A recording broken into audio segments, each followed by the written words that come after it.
on average, just in the United States, about 220 people die every single day from an opiate overdose. By the time we finish this show, 8 to 10 people are going to die from an opiate overdose. If we get even one person, one viewer with this program that we might be able to help with some of the information that's shared on here, then it's all worth it.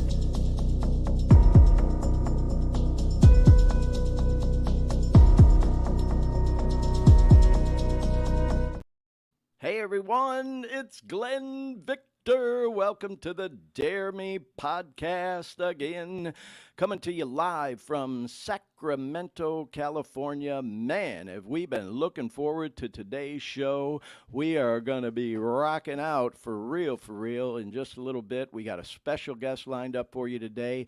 That boy Mike Woods from Cult of the Storm is going to be joining us very shortly, and we're going to do a deep dive interview with him, talk about all the things. And, of course, we also have that boy Dean Baker, who we're going to bring into the show right now, right out of the gate. Coming to us live from all the way over on the East Coast. There he is, the man, the legend, Dean Baker in Orlando, Florida. How's it going, Dean? I'm a legend in my own mind. Yeah, I used to say that too, man. You know, we've talked about it on this show, but Dean and I, we go back a long way. We've been working together on all kinds of projects, man, for, God, like over, 25 years or so, Dean? You know? It's been a hell of a run. Yeah, well, hey, I'll say it right out of the gate. Dean, you already been a rock star for this show, pardon the pun, working behind the scenes, getting all the slides and the videos and the photos and everything ready for the program today so that we can have a great show with that boy who we're going to bring in right now from Central Florida as well. Let's say hello to our old friend Mike Woods from Cult of the Storm. There he is. What's happening, Mike? Welcome to the Dare Me podcast. Thank you very much, Glenn. I'm happy to be here. I think this is going to be a lot of fun. Yeah, it's going to be fun. You know, I was just telling Dean before we went on the air that it's just so bizarre sometimes how things come together in life.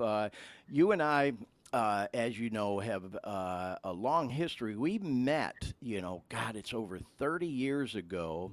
Yeah, early 90s, man. Yeah, well, I got to Orlando at the end of 91, so we met shortly after that, and, I've done some promos for you and all, and I kind of put it out there that, as you know, we our paths just never converged in a way where we were like buddies that hung out on the weekend or anything, but we always saw each other and knew each other at different events and dances and stuff like that we would go to, and we always kind of acknowledged each other, and now we reconnected on social media about a year ago, and we have this music thing in common as well. And so where I was going with that is we had talked about having you on the podcast as far back as, God, it's got to be at least like 6 months or so ago when we were messaging, and I'm just so glad that it's finally come to fruition, man. I'm really excited about having you on the show today. Well, there is so much negative press about social media and the downsides of it. Well, this is definitely one of the upsides of it. Yeah. That somebody you knew 30 years ago pops up on your Facebook wall, and I start seeing photos and videos of Glenn at the crack of dawn at Planet Fitness and stuff like that. You're working out stuff. Then I find out you're doing a podcast. Yeah, sounds like this is great and having a good time, man. So yeah, I think that's going to be fantastic. And I appreciate that, when bro. you speak about social media and people popping in from your past, I get people, my high school, I knew everyone in my high school. It was such a small school. And I'd see somebody and it's like trying to friend me, and I'm going, dude, I didn't like you back then. You sure as hell didn't like me. So what do you think 30 years later is going to really do for this situation? Yeah, people change, though. Actually, I had something kind of like that happen, but in reverse. Mm-hmm. In the 80s, I grew up in Tallahassee, Florida, a little town. Even though it's the capital, it was a very small little podunk town. And if you were a male back in the early 80s, you were homophobic. That's just the way it was. It was a different mentality back then. Different time, it was a different mentality. And there was one boy that went to my high school who was obviously different than the rest of us by a little Mm-hmm. bit, Mm-hmm. and we were none too kind to him. Right. No, I Uh, understand.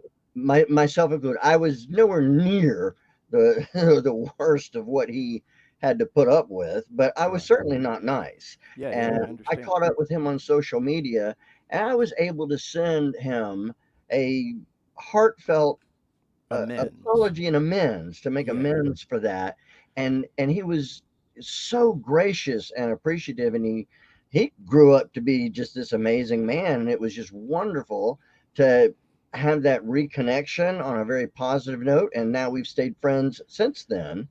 um, so there's people from like my high school days who I wasn't even friends with back then, but Yeah. I'm Yeah. friends with, and I had chat with them today. Yeah, that's interesting, Mike. Yeah, I've definitely reconnected with some old friends as well. And I'm just gonna say it, man. I'm just gonna fucking put it out there. I don't give a shit. I've reconnected with some old friends where, when you're young and then you're, teen years and 20s, hormones raging. It seems like everybody's doing everybody and all that other stuff. And I've reconnected with friends, and after we talked and kind of reconnected, I've had a buddy of mine apologize, say, "Well, Glenn, I got to make an amends, man. I always felt horrible about this over the years, man. When you were dating so and so, her and I ended up hooking up." And I said, "Oh my God, bro, I'm so glad you told me that because I did the same with your girl, and I apologize." No And oh shit. my God, it's just, I mean, again, when you're young and wild and crazy, man, hormones raging, it's like Fucking I ain't trying to, hilarious, man. and we just both laughed, and it's just this the way it is, man. But yeah, social media is a trip, and I'm glad you said it the way you did, Mike. This is one of the positive things that came out of it and is still evolving as social media grows. We just had this brand new platform come out this week called Threads, Yep. which is the Meta or Facebook version of Twitter. And I went ahead and, I and heard they got a already got profile. sued over that too. Yeah, yeah, they got a cease and desist immediately from Elon Musk. But I did go ahead and get a profile because if you got an Instagram profile, it's real quick and easy. I haven't done any posting yet, but I got a shit ton of people already following me because they see you're on there. Did you get on there, Dean, on Threads yet? Just out of No, but I curiosity. saw a meme just the other day, and somebody else at another podcast talked about it. But I saw a meme about it took Netflix 3.5 years to get 1 million subscribers, and then it goes, and it took Facebook this much long, and then it took this much long, and it took Threads like 3 hours to Three get 1 million hours, yeah, subscribers, something like that. It was just mind blowing as to how yeah, fast things. Of course, it could take 3 hours for it to fall apart. yeah. You Well, know, you know I mean what? that's the way it is. It's They also true. had a huge springboard starting them off, Yeah, being yeah. Of part of the course, meta yep, universe or the yeah. metaverse, whatever the hell they're calling that. But Yeah, Dean, you that's made a good point, bro. I mean to interrupt you there, but it grows and changes, man. I mean, I'm no stranger to social media myself. I remember the MySpace days, man. I tell you what, I missed MySpace, man. I had a I think cool it's ass still there. page with the jukebox where the songs start playing and all the bling and shit. But I think it's then still there. MySpace, man, it just like crashed and burned because it got filled with all them viruses of people, downloading all those different backgrounds and shit. So, I've heard people say from time to time, man, if Facebook don't stop with all the ads and all that shit, they could end up going the way of MySpace. I mean, I don't know. I don't think that's going to happen, Well, but being things that do you're change. saying, and I haven't really done the research on Threads, but if it's tied to a metaverse, my initial reaction to that would be it's going to fail because there's no one metaverse. There's like Yeah. 15 metaverses. Facebook has its own metaverse. There's Yeah. one called Decentraland. And there's probably another 20 or 30 of them out there. So it's real estate, and people think, oh, come to our metaverse. So you're Yep. gonna have to you're gonna have to really buy into it. It's kind of like VHS and Betamax. Yeah. Somebody Yeah. lost in that route, Yeah. Ain't and that the truth? and with the metaverse, it's not gonna happen just because they make it so expensive. You want to buy real estate, you can buy your house in the metaverse, or you can Right. buy Right. your address in the metaverse, and they're charging you ungodly amounts of money to do this. So Yeah. it's I kind of hear you, like bro. those pics that people are doing Yeah, now yeah, tied to Bitcoin and yeah. I crap know like what you're that. talking about. Yeah, yeah. I Yeah, forget the name of them, it's but I not. looked into that. But I'm not buying some digital It's photograph, flash. and I'm Yes. not doing that. Well, I'm not hey, going to Dean. spend 10 grand on a JPEG, just because Yeah, Snoop that's Dogg yeah, published it. yeah. You know. Hey, I just want to say hi. I saw we were up to like 6 people viewing, and we saw Gee. we got Go some Bird. people listening, and Phil is in the chat room saying share the show. So Phil, we appreciate you joining in the chat room, and hey, we're sharing it, bro. We're getting it out there. In fact, I was telling Mike. I That's copied Phil. and pasted a link over there on my Facebook. So anybody else who might like to share the show, you can go to my page, hit share, and send it wherever you want. Thank So you, yeah, Phil. we appreciate all y'all chiming in. What we're going to do right now, though, is go into, as I mentioned on the front end, what the purpose of this show is. How having a guy like Mike on today ties into this whole thing and this whole name. Dare Me, where did that come from and all? So, Mike, if you would just bear with us for, a few minutes here while I recap the purpose of the show, and then we're going to jump into that deep dive interview with you, and I'm really looking forward to talking about all the things we got. On the list that we're going to go over. So, Yeah, man, go for ahead and any do your thing. I'm going to drink my coffee. yeah, there you go. And I dig that mug you got too there, by the way, bro. Keep calm and listen to metal. So there you go, bro. Well, anyway, so yes, if you are tuning in to the Dare Me podcast for the very first time, we just always like to recap the purpose of the show. Now, we're into episode 17. This is the 17th edition of this show, which I still just kind of blows my mind. I can't believe we've been doing it that long. But we do have listeners and viewers who jump aboard for the very first time, and we catch a lot of people. We're live on a few different Facebook channels, YouTube channels, Twitter, LinkedIn, all the things, and people will sometimes just see we're live streaming and jump on like, what the hell is this all about? So I always like to recap the show, and of course, people come across the recorded version. That's where we get most of our views and listeners. Hundreds of people that we hear from about this show. Mentioned many times, we get viewers and listeners from overseas in the UK, all over Canada, South America. So, not only are we across the United States, but literally other parts of the world. And one of the main reasons that I think we get people is because we use a lot of different hashtags about what the show is all about, which I've been dancing all around, and now I'm going to kind of jump right into. It's really about helping people get through an addiction. For me, this time around, at least, it was specifically opiates. I started off with opiate pain medication, started taking them damn pain pills and all that other stuff, and at the end of the road, I was snorting fucking heroin, y'all, because I'd get dope sick, and I couldn't get the good pills, as they say, and so, I had that plug, had the dope man saying, well, hey, Glenn, we don't have what you're looking for right now, but we got some heroin, at least to hold you over while you're sick until we can get some of the stuff you want. Never in a million years would I ever thought that would have been me, but that's what it came to, and I should have known better to even start with them damn pills. I have a long history with addiction that goes back to when I was a younger man. I started partying, as a lot of people I know, as a young kid, teenager, smoking weed and all that other shit. And it turned into a daily thing with me until I finally got clean just shy of 25 years old and walked into my first 12-step meeting at the time. And, it took me a little while till I got it.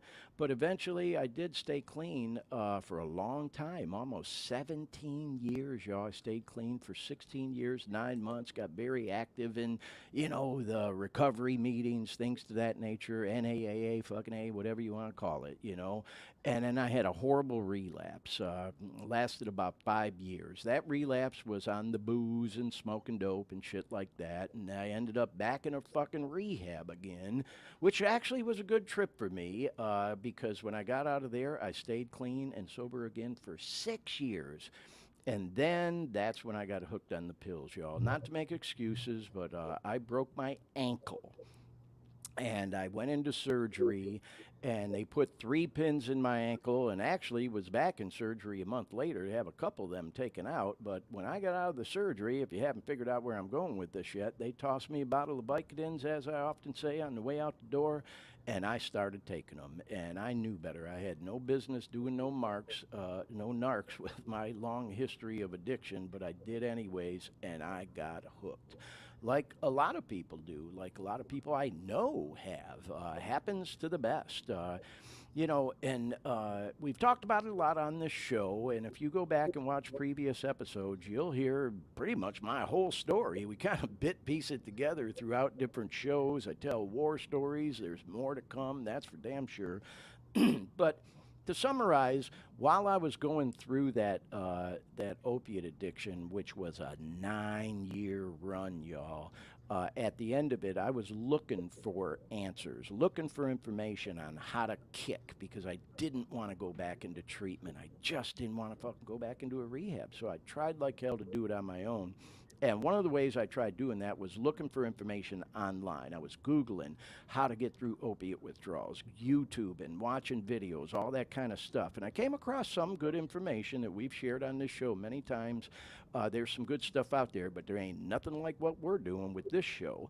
And so that was where this show was pretty much born. I just had this idea, man, if I could ever fucking get clean again, which I had almost given up on, I think I'd like to do a podcast and see if we might be able to help people. So as we say in the intro to the show, and I say it a lot on this program, if we can help even one person with the information we share on this program, then it's all worth it. Because it takes balls, to put yourself out there the way I have. It's like I have no reservations about it now. Like I said, we're freaking 17 episodes into this program. But when we first started, I was a little self-conscious about it, especially coming from, the business world, corporate world, kind of had a kind of high-profile media reputation in and around Central Florida and Detroit. I worked in radio and television for years, so people kind of knew who I was and stuff. And so for me to put myself out there, it took some balls, quite frankly. But, when I really had time to think about it, I thought to myself, man, I have no right keeping to myself what I went through and somehow was miraculously able to survive if it can help even one person. Because based on the latest statistics, we don't make these numbers up, y'all. These are bona fide government statistics from all the research they do, that by the time we finish this program, and it'll be a couple hours, 8 to 10 people are going to die just from an opiate overdose here in the United States. That don't include no other drugs or whatever, opiate overdose. 8 to 10 people in just a couple hours here in the United States. And this shit's worldwide too, So like I said, y'all, it's kind of, we're going to talk with Mike here in a little bit about reinventing yourself and transformation and shit. And that's kind of what I've done, in coming out, as they say, because certainly I've come out, with my addiction, putting it all out there. So that's the purpose of the program. If you've come across this show, you're struggling with addiction, you're maybe going through withdrawals right now, looking for information on how to get through that like I was, hang with us, man. Stick with us on this show. At the very least, we'll help you kill a couple hours while you're kicking, because I get it. The clock moves at a snail's pace when you're trying to get through withdrawals. And, certainly at the very least, hopefully we can be entertaining for you and maybe give you some input and ideas on how to get through that. And that transitions me into the name Dare Me. Like, where the hell did that come from? And then we have all these hashtags of what those letters in the Dare Me name mean. It all kind of came together by happenstance. Didn't really plan it this way. I thought about calling this show Raw or Real and Raw, but those names are used to death for stuff like this. And so this came up with the idea of, dare me. Yeah, fucking dare me to do this show. Dare me to put myself out there like this and talk about this, and that's where the name really kind of was born. And then we came up with these hashtags of all the letters that what do those stand for. So we came up with drugs, addiction, recovery, enlightenment, music, and exercise. And there they are. Dean, thanks for bringing them up. And it all just kind of evolved on its own, so to speak. And these are all my favorite topics now. And so we've focused in on each one of those topics on this program at different times. And certainly we've already talked about drugs, addiction, and recovery a little bit. And we are going to take a deep dive into music today with that boy Mike Woods, who I'm so happy to have on the show, and talk about how music literally not only help transform and help save my life, but certainly is doing the same thing for a lot of other people. So, Mike, that's the recap of the show. Appreciate you, sticking with us. But it's important, I think, to recap that for people who maybe come across this show for the first time. So, thanks again for indulging me as I did that. So, with all that said, y'all, we've got some stuff coming up later in the show. We'll touch on all the latest news we come across in the opioid crisis. We monitor that every week. That'll be coming up. We're going to talk about some current events, some recovery events coming up. Got some shout outs coming up, some really cool ones we're going to talk about later.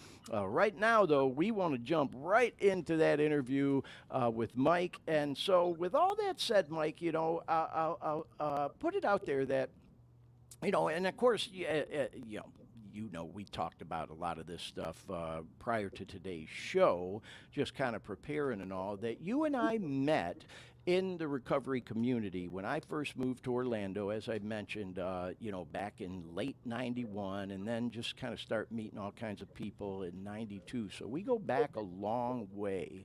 And at that time, man, I didn't really know that you were into music. When I started meeting people, and I know you kind of laughed when I told you this, I was meeting different people. It was like, and I remember meeting you and that boy Jason and Adam and some of them other guys, and it was like, oh man, that's the cool kids group. I want to get to know them guys. And you guys were always just so nice to me when I DJ, because I met you guys at them Young and Free dances. I used to DJ. I did them dances, man, for every month for a few years. And so, our friendship kind of started as a result of music when you really think about it. Well, So I with all remember that, those dances very clearly. They were they were a lot of fun, and yeah, we were young. We were in our 20s, yeah, and yeah.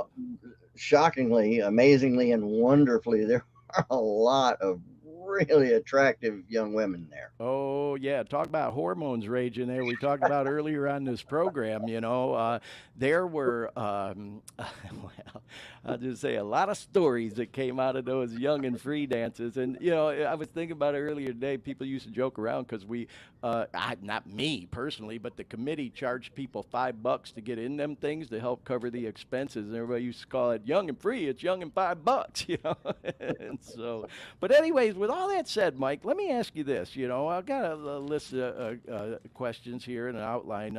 When and how did you start in music and your journey with all of that? Tell us a little bit about the history there, if you would. Um, I picked up a guitar at age 15. Okay. Um, and the funny thing about it was that much like other members of my family, I any type of artwork I ever tried, I was just automatically good at. Um, I had tried, drawing, painting, writing, all sorts of stuff.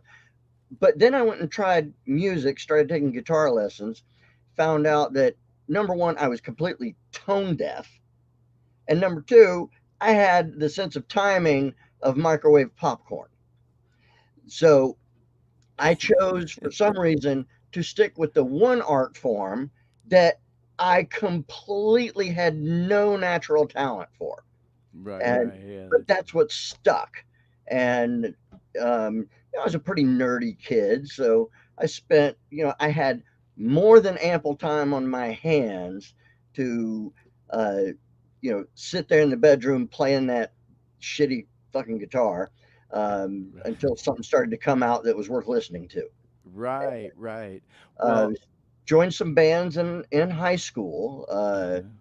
and started a band with one of my best friends, and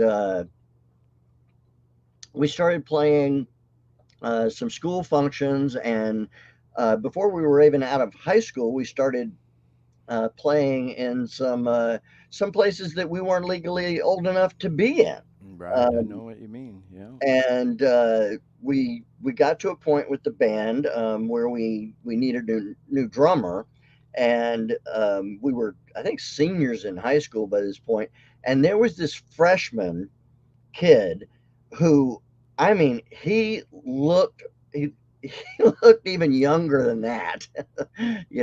I've got pictures of him that I just won't even show. But we hired on this 15-year-old little kid drummer who comes in with this nice Tama drum set and just blew us the fuck away. Right, And his right. name was Will Hunt.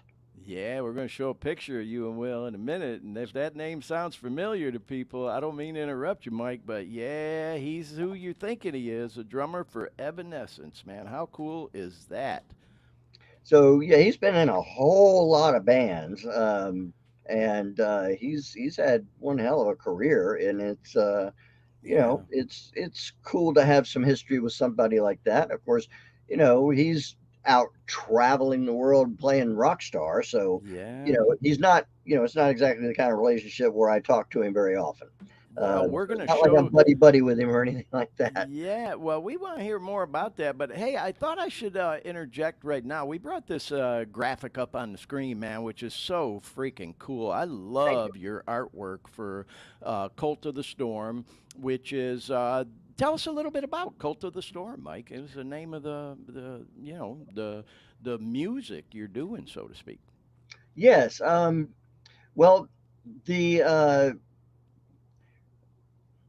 I guess the first thing that happened that is germane to the flow of the story is I had actually gotten out of the music industry. I had Hmm. stopped playing music altogether in the 90s, um, and wandered around aimlessly for a few years. In fact, when I met you, I was still in that very aimless time. Hmm. Um, And by the end of the decade, I had finally fully reinvented myself and started a company and had a career in internet marketing that Hmm. in a business that I owned that took off pretty well and lasted for 20 years. Right, right. We're going to And jump into that in a little bit, but yeah, yeah. yeah, and I didn't even pick up a guitar because uh, before I walked away from playing music, it was such an integral part of my personal identity Hmm. that to be able to walk away from it, I had to try to sever that tie completely, or so I thought. Well, if I may, Um, Mike, I don't mean to interrupt you, bro, but if you could tell us a little bit about, when did you start getting paid for music and, touring like as a pro prior to Cult of the Storm? I think our listeners and viewers would be curious to hear a little bit more about that.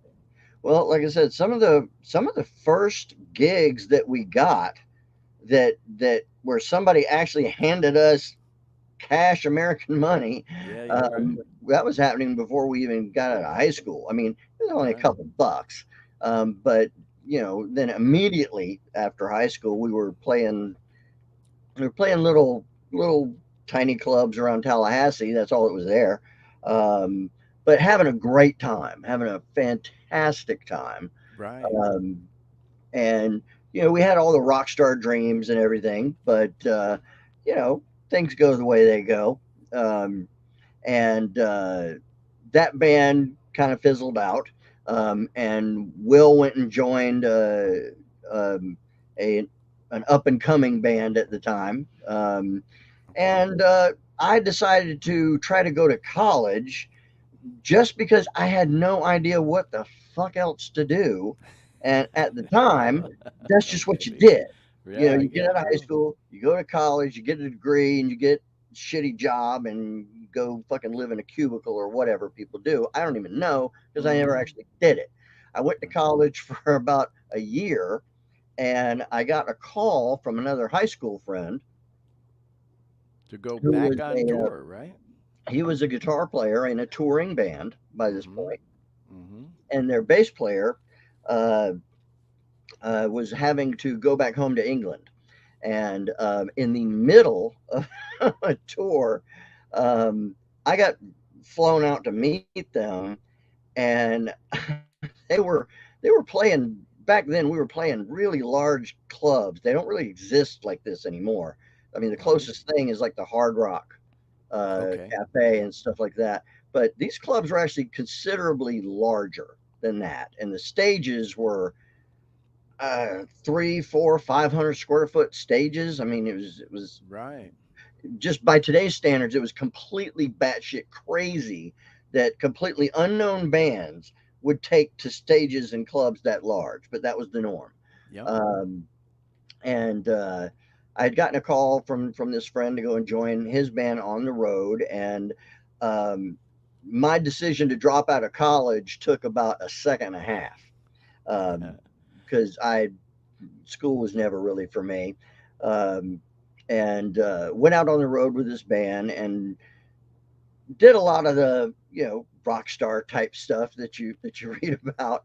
Yep. Um, but like anything, there were problems arising um, within the band.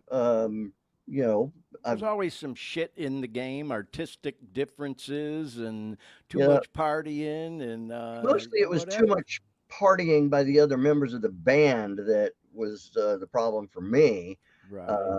In fact, one night when this same guitar player, whom by the way was actually a childhood friend of mine, I had been friends with since we were 6 years old. Wow. Um, but he had a penchant for tequila, and when he Yep. would get on that stuff, he would start physically horsing around, and he was messing with me, and I kept wanting him to stop. I wound up knocking him out and Oh wow. leaving him in the middle of the road in downtown Fort Lauderdale. Wow. And I was walking, and I started just walking away, left him in the road, and the sound man was with me, and he just walked away with me, and all he ever said was, "Well, you warned him," you That know. was that's a true rock and roll story right there. But Yeah. then, uh, the tensions in the band just rose from there. But then there was one day Right. I was on the bus and we're traveling between towns, and the drummer and guitar player are all the way in the back of the bus in this open area, and they had the biggest bag of weed I had ever seen or have ever seen in my Okay. life. It was it was unreasonable. Okay. And they were just smoking it up, and I didn't do any drugs at all, didn't drink nothing, Right. and but it crossed my mind as I'm laying there in my bunk. It Mm-hmm. crossed my mind, if for some stupid reason we get pulled over for a tail light being out, Mm-hmm. the cop is immediately, he didn't even need to have a sense of smell. The smoke's just billowing out of the fucking bus. I said, Right. and that at that point, we're all going to jail. Right. Right. And with the So a amount of wake up weed call. they had, the charges could have been substantial. Sure. And I realized um, that was not a sustainable situation, nor was it safe. Mm-hmm. Nor was it what I ever wanted when I started playing music. Right. Um, you know, I mean, there was always the allure of the that rock star lifestyle, but Right. the music itself got a hold of me early, and Mm-hmm. um, I I had no interest in the drugs or staying out all night partying. Well, you know what, Mike? Not to interrupt you, bro, but yeah, I've heard this similar explanation from a lot of different artists. Is there is that difference between having a passion for the music and the lifestyle, and not everybody's always in it for the same reasons. And so, totally get where you're coming from. There's this little bit of a conflicting thing going on there, you know. So if I'm hearing you correctly, bro, you ended up walking away from that and moving on to new stuff after touring with them guys, correct? Yes, I did. I started a business Mm-hmm. doing website design, internet marketing, graphics design. I had actually done a short stint at a commercial art school. Mm-hmm. Hence the reason why I do all the artwork for the music stuff. Um, well, not just because of that, but because I'm at the moment a one man band, one man operation completely. I'm Mm-hmm. doing everything, artwork, video, music, all of it. Right. Um, and it's fun. It's interesting. I'm learning a lot, Yeah. and there's a lot of cool emerging technologies. Um, but when I was just around 31, I think it was, I met a woman and got married, and Right.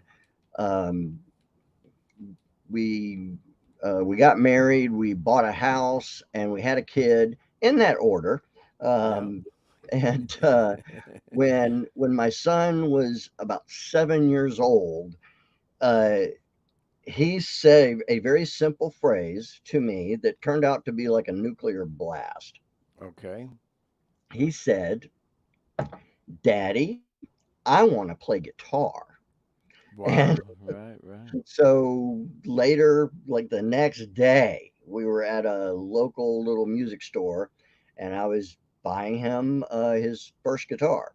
And while I was there was this bass guitar hanging on the wall at this amazing price, and I was like, "Damn, that's incredible. Maybe I should get back into playing a little bit." So I bought that bass, took it home, and like a week later, it's a full home studio and full PA ready for a road show. Yeah. Well, with that said, Mike, let me ask you this, bro. Going back to the actual music, because this was one of those questions you and I talked about, is how did grunge music, which had really hit the scene right around that time when I met you, man, and groups like Nirvana influence you? Because I've been promoting this program as rocker Mike Woods, and and you are, bro, you're a fucking rocker, so how did that whole scene and that era influence where you're at with music now, bro? Have you ever had food poisoning? I have actually, yeah. Yeah, that's how it affected me. Um, Okay. I severely disliked the grunge music. Um, Half of it, half of the music I actually liked okay, but it was a lot of it was really more of a fashion show. But when it when it really gained its dominance over the market, um, I realized I had a choice. Mhm. I could play grunge, which would require me to go out and buy a collection of flannel shirts and cut off jean shorts and combat boots. And Right, then I right. would be playing music to shoot heroin by. Right, 'Cause right, that's right. what grunge music sounded like to me. Well, Uh, Mike, let me if I may, because I want to hear the rest of that story, but I got to interject something, bro. So, like, when I was doing those young and free dances, when I first met you in like 92, 93, 94, but really when I first got to town, you got to remember, I was like 29, 30 years old and just moved to Orlando from fucking Detroit, okay? So, I'm a guy, I was a rocker, Led Zeppelin, Stones, Pink Floyd, Who, all that kind of shit. But I also was a Motown guy. And I had worked in bars and clubs playing dance music already for several years. And so I'm playing all this top 40 shit just to get people out on the dance floor. And that's when a lot of the people that used to come to them dances started trying to talk me into playing a lot of this grunge music. And I'm like, dude, it's not that I don't like that music. I love that shit, but I got to get people on the fucking dance floor. And so there's that one boy, I forget his name, man. He talked me into playing Give It Away by the Red Hot Chili Peppers. And people were out there body slamming and they almost formed like a mosh pit. get in front of the stage because if you remember, man, we I used to think I get like remember that. yeah, we used to get a few hundred people at them dances. I mean, these dances were huge, y'all. They were like, NAAA, fucking A recovery dance. People came from all over. There wasn't no boundaries. I mean, there were people that used to drive that thing from Melbourne all the time and Yeah. shit. And man, once I seen that, I was all in, man. I started playing like "Smells Like Teen Spirit" and Chili Pepper, all kinds of shit. It was like, hey, my feeling was if people are dancing, I'll play whatever fuck you want to hear. So anyway, I just thought I'd interject that because I remember that time distinctively. That wow, man, this new music. When you first listened to it, you wouldn't think of it as any kind of music people would dance to, but of course, at them dances, people would dance to about any fucking thing you Yeah. put on because They they were were there there to to have a have good fun. time, and nothing was Yeah. going to stop them. Yep. But it is interesting to hear, how that music influenced you in your musical direction, and uh, uh, thought it interesting to hear that you weren't a big fan at first, but then you kind of jumped on board, if I'm hearing you correctly. Well, Kind of like with me. there were some of the bands that to me, like Alice in Chains, uh, they did a lot of those songs that I call music to shoot heroin by, Hmm. but they also had some bangers and some Yeah. real rockers that I absolutely adored, and still do to this day. Yeah. Um, the As far as influencing my musical direction, I think that happened retroactively. Okay. Um, because I was, you know, I had walked away from the music industry, and And why was that? Was it kind of based on what you told us, the story you told us about on the tour bus and conflict within the band? Is that the yeah, main reason you walked away? yeah, that and the stylistic thing that was just unappealing to me. Um, but at that time, back in those days, at least Hmm. with you know uh, the circles I was playing in, um, every damn near everybody I met was a complete asshole.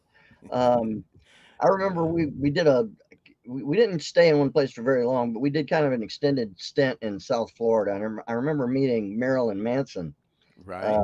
and his band before anybody knew who the fuck they were. Right. He already thought he was a god.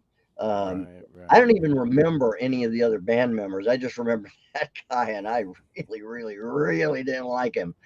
Yeah, a Um, lot of egos in the music business, that's for yeah, sure. but Yeah. now I have to say though, I have a few of his albums now, and I like some of the stuff he's done. I just wouldn't want to be around him personally. But That's interesting though, because I've seen different interviews with the dude on like late night talk shows, and he actually seems like pretty mellow, cool guy. Maybe he was just at a bad time in his your journey who at knows? the. Who knows? But it with people that weren't famous. I mean, we were every guitar player was trying to play faster than every other guitar player, Right. um, and everybody was trying to show off, and it was all a competition, and it didn't need to be. Hmm. Um, but you would sometimes we'd play shows, and the first three rows because our guitar player was, you know, he played faster than anybody I had ever heard. Uh, Hmm. it was pretty sick. He was an incredible guitar player. But sometimes we'd play these shows, and the first three rows would be all dudes just watching with their arms crossed. Right. Right. Like You they're know, just badass. watching Yeah. Yeah. watching our guitar player, fly around the fretboard. Yep. Um, but after the show, if you met any of the musicians, they always had an attitude, you Hmm. know. And when I started to get back into it, I wasn't interested in getting back into it in any serious capacity beyond a mild hobby. Um, and then I met some people who, were successful in the industry and doing well with their music careers. And they were all some of the nicest people I've ever met in my life. Right. Right. Um, and I, I realized that the landscape had changed, uh, had done kind of a 180. And Hmm. Hmm. musicians were supportive of each other. Uh, they were having a good time together. They were friends away from the stage, Hmm. and they weren't sitting around getting fucked up all the time. Right, You right, know, and I thought, if this is what it's like now, I could get back into it and, actually have a good time. right. Actually, enjoy myself and not be looking over my shoulder all the fucking time. Well, so Mike, let me ask you this, bro, because I kind of I know personally, from our conversations, how your journey transpired to a certain extent. So let me, if I may, kind of recap. Okay, so you were out touring with them, you had some challenges, you decided to back out of the music business, you opened the internet business, and then you met your wife. You talked a little bit about that. So I think that's interesting to talk about. And like I said, we talked about this ahead of time, so I'm not like getting in your business, but I think our viewers and listeners would be interested to hear. How did you meet your wife, and how did things transpire in your journey from there? I didn't even tell you this story, but yeah, that's a good one. Um, so my wife and I are both pagan, um, like Wiccan. Right. You know, Okay. uh, Mm-hmm. not quite Wiccan, but close enough. And we were going to these large pagan gatherings and events, and it was there was quite a strong presence in the Orlando area Right. back then, and I remember I had seen the woman that was to become my wife 7 months before I ever met her, and she was wearing this full length green silk dress that Right. hugged her body perfectly. And I don't know if you remember the movie with um, the cartoons and live action with Jessica Rabbit. Yes. Uh, Yes. she looked exactly like Jessica Rabbit. Okay. So the red hair and the amazing, just almost comic book like curves. And I was about to go up and try to talk to her, and one of my friends said, "Leave her alone. She is not ready for anything. You will get shot down immediately." So I left her alone. And about 7 months later, at another pagan gathering, I see her again, and she's looking every bit as sexy and just the kind of thing that makes your eyes pop out like a cartoon. And they had set up a kissing booth to raise a little bit of money where she would sell they were selling raffle tickets, and whoever won the raffle would win a kiss. And she was selling the tickets and manning the booth, so everyone there assumed that she's the one they would get to kiss. So I bought like 5 raffle tickets and I won. And so I get up there and I think I'm about to kiss this amazingly gorgeous, sexy woman. And it actually turned out to be a good friend of mine named Alan, who was a reporter with Clear Channel. Okay. um, and he had a full beard and everything. And he just grabbed me and kissed me right on my mouth. And that was the Oh prize I won Lord. in this raffle. But then the woman that was to become my wife looked at me and she said, "Don't worry, there's a consolation prize." And she stuck her tongue in my mouth. Oh wow. So, Surprise, surprise, right? surprise, surprise. So we really hit it off, uh, Yeah, yeah, right. really, really quickly. And we dated for about a year, This and is another cool rock and roll story, bro. and we dated for about a year, moved in, got married, had a kid. Hmm. Um, And she stayed and home to raise your son, then, Yeah, right? we Is had a that? discussion about that when Hmm. she first got pregnant. That um, I thought it would be a great thing if that we had this rare opportunity that most people will never get Hmm. these Hmm. days, and that opportunity was that both parents could be home with our son for the first few years of his life, Hmm. because I was running a successful business, and um, my wife decided, okay, I'll take the first 5 years off. Um, I'll take 5 years off and I'll stay here and I'll work for your business.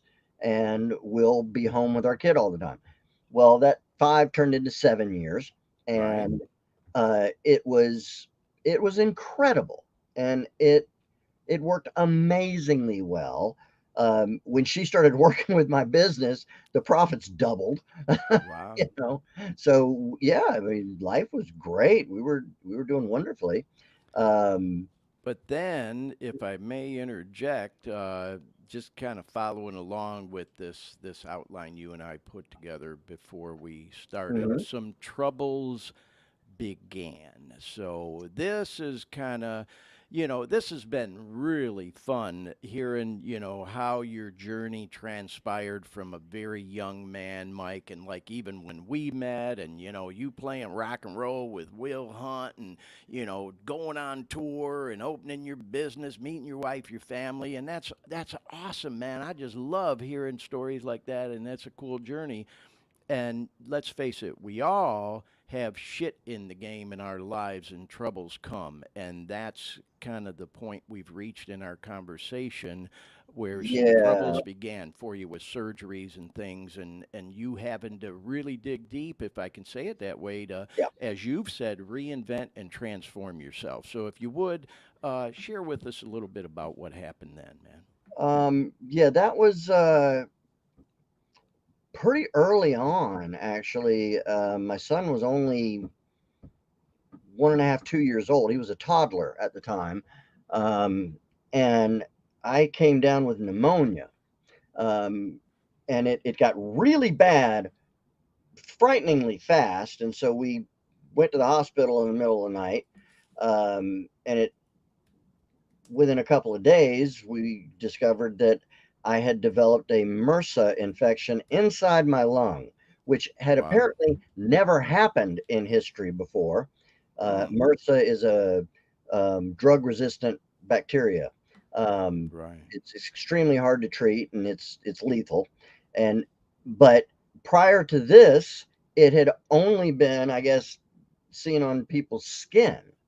Mm, I had it in my lung, inside wow. my lung, and I was in the hospital for over a month, Wow. um, and had the most intense surgery that the human body can endure.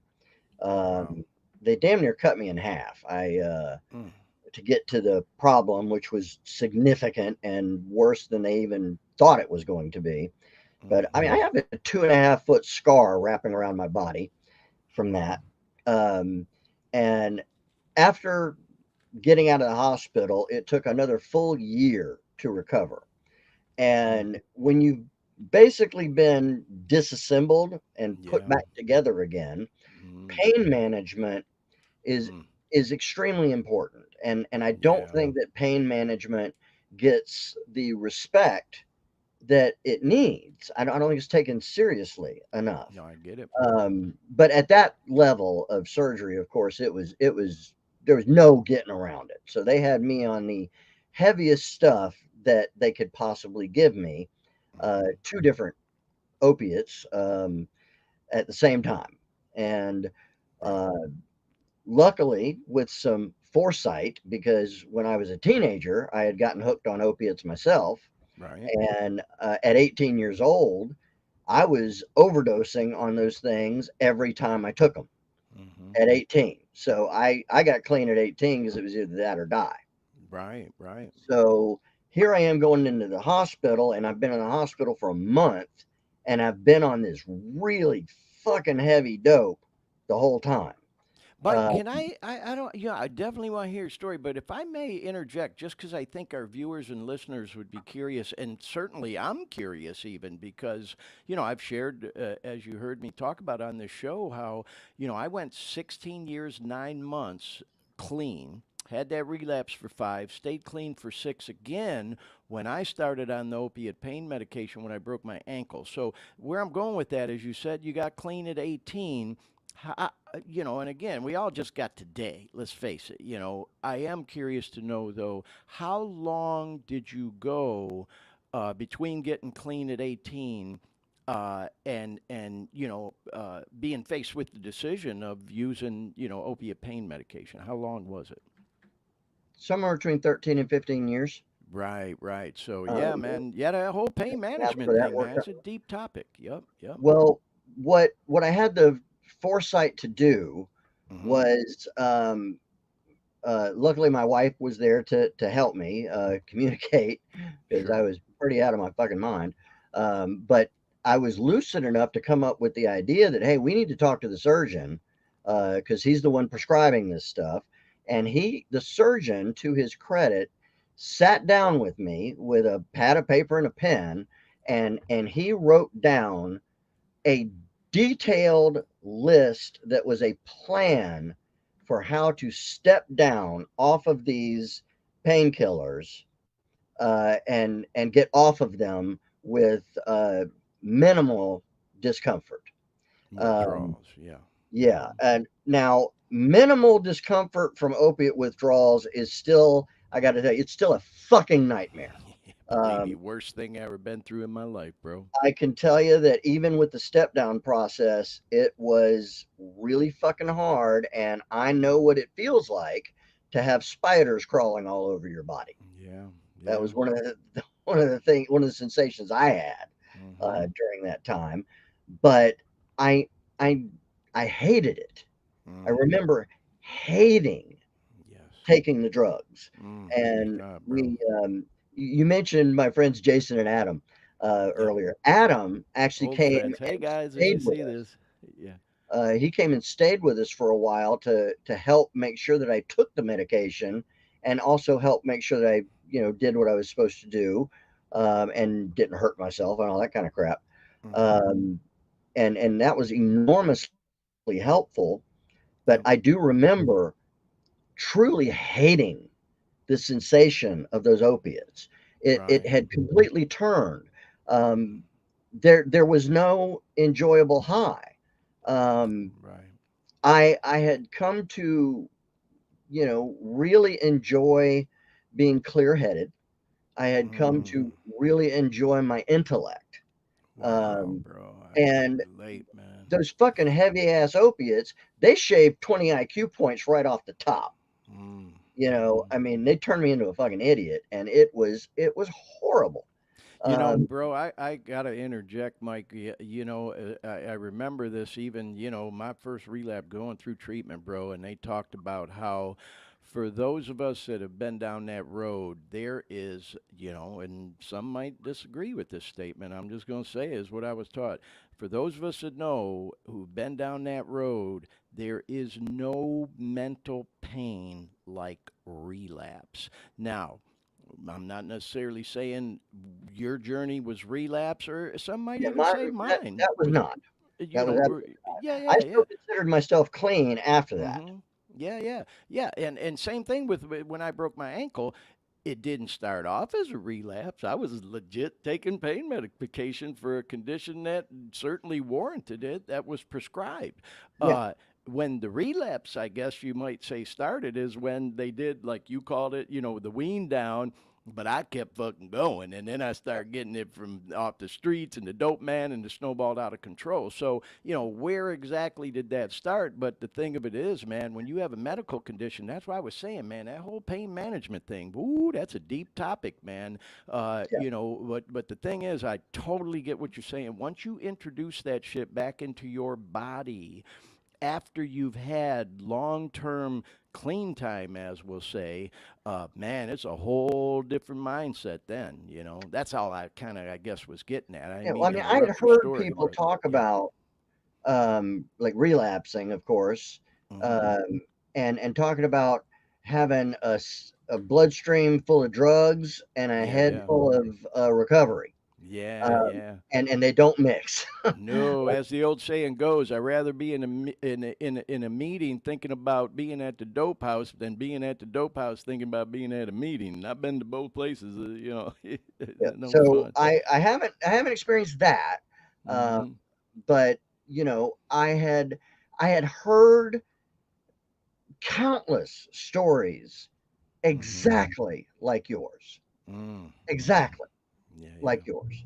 Right. For people that went into for some surgery, some medical procedure, got prescribed some opiates, and down the fucking drain they fucking went.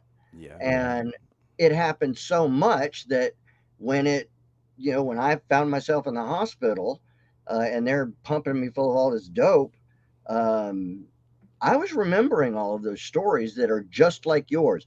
And I'm, Right. I'm Right. saying this to really press the point home how important it is for you to share that and to talk about it and to dare to talk Yeah. about Well, it. thank you for saying that, Mike. I I think appreciate it's that, bro. it's crucial, and it was because of people like you telling stories exactly like yours Hmm. that when I was in the hospital with that, I had the idea to get with the surgeon and create a step down plan Yep. because I was still on that stuff for another 8 months after that. Right. Wow. I was walking with a cane. Well, for the first couple months, I couldn't even walk. Mm. I mean, it Mm. was hardcore. The amazing thing was that when it was all over with, after a little over a year later after the surgery, I recovered more than 100% Right. somehow, How even do with you one of do my that? lungs missing. Um, Right. Right. Right. and I think a lot of that was due to the fact that before the surgery, I was like a 2.5 pack a day smoker, I and was going to ask you, did they ever really determine like how you got that condition? Did they attribute it to smoking? Because as you mentioned, it is an unusual condition to have, right? yeah, it was not due to smoking at all. Um, the uh, they did say that if I wasn't a smoker, my chances of getting pneumonia that severe would have been less, but it was not the smoking that caused it. And what put MRSA in my lung was a nurse. A nurse. Yeah, because they had to run tubes down my throat because I was, not conscious for a long time. And somebody didn't clean one of those fucking tubes properly. Wow. No And shit. what was really crazy is literally the day I got home from the hospital, I was going to call an attorney. Yeah, I was And thinking I John was watching Morgan. the news. I was Right. watching the news, and two representatives from the hospital I had just left the day before were on there talking about, we don't know what it is. There's this strange new strain of MRSA that can get inside of people now. It Wow. was all CYA, cover your ass. It was all Yeah. bullshit. Right. But Right. because they had gotten out ahead of it, I Hmm. didn't really have a case, nor was I in really any shape to go through anything like a legal battle. Uh, Right. Right. but that was human error that almost killed me there. Uh, Right. Well, and after that, Mike, if I can ask, you had some other challenges with surgeries and things. And then, if I may, not to jump too far ahead, I think everyone, would be curious to hear how did you end up getting back involved in music again after going through them challenges, and how did that help you with, as we've said, reinventing and transforming yourself into where you're at now? well, after the lung surgery, like I said, I was basically couch surfing for a year. Yeah. Um, and I hadn't even really listened to any music other than country and bluegrass for years. Right. Um, and I'm sitting on the couch, and Judas Priest comes on VH1, and Right. Right. they've just gotten back together, and they're putting together this whole new You album and got tour another and everything. thing coming. Dun, And dun, yeah, dun. I'm watching this, and I'm like getting reinvigorated, and it it energized me, Yeah. and it was part of my healing somehow. Mm-hmm. Even though I wasn't playing it, I was just watching TV, Yeah. but somehow the music was already acting as a healing force. But Right. it was also kind of a little reminder that while I had to reinvent myself, it was also a reminder of a piece of myself that I had left behind that maybe I shouldn't have. Mm. Um, so, uh, like I said, I recovered more than 100%. They had me doing all kinds of physical therapy that got my lung capacity back up, gave me some great lung strength. Yep. I got in Eh, shape, uh, um, got stronger than I've ever been That's Yeah, I kind mean, of it was where I'm at in my amazing. journey. Yeah, you were joking about me checking in at the gym all the time, but I was, it's true, Mike. yeah, I It's was. like been such a part of my recovery, man. That whole fitness and exercise thing. Yes, it has been taking care of my physical fitness is critical. Hmm. Um, if if you're not physically healthy, you're not 100% mentally healthy. Agreed. The body and the mind, they're Totally not two agree. separate things. It's all Yep. connected, and the more we learn about that, the more that's turning out to be true. Yep. Even your gut biome can Right. affect your personality and Yeah. can make choices for you. Oh It's yeah, it's yeah, yeah. trippy shit, but Believe me, I know exactly what you mean. And I don't mean to again interrupt, bro, but in my journey, I've been, and it's kind of a buzz thing right now, but I've been aware of this for years. Is intermittent fasting, and when you are fasting, man, it cleanses your system. And I was just telling a buddy this the other day, if I'm going through a fasting period of like maybe a day or two, my mental focus, it's like laser focus. And then you have to slowly start incorporating certain types of food back into your diet. Because if you just go out and eat like a whole bowl of pasta or something, it shit'll knock you right out. You'll be out like a light, man. yeah, But fasting but is you're not for right. me. Your gut metabolism or whatever you want to call it, it plays a big role in not just your physical health, but your mental health too. Couldn't agree with you more on that. I Yeah, had to and interject that. well, I did change my diet. I've never done fasting. It doesn't work for me. I have some metabolic issues that Yeah. fasting is not good for. Yeah, it's not for everybody. Yep. So, everybody's body is different. Correct. Hmm. And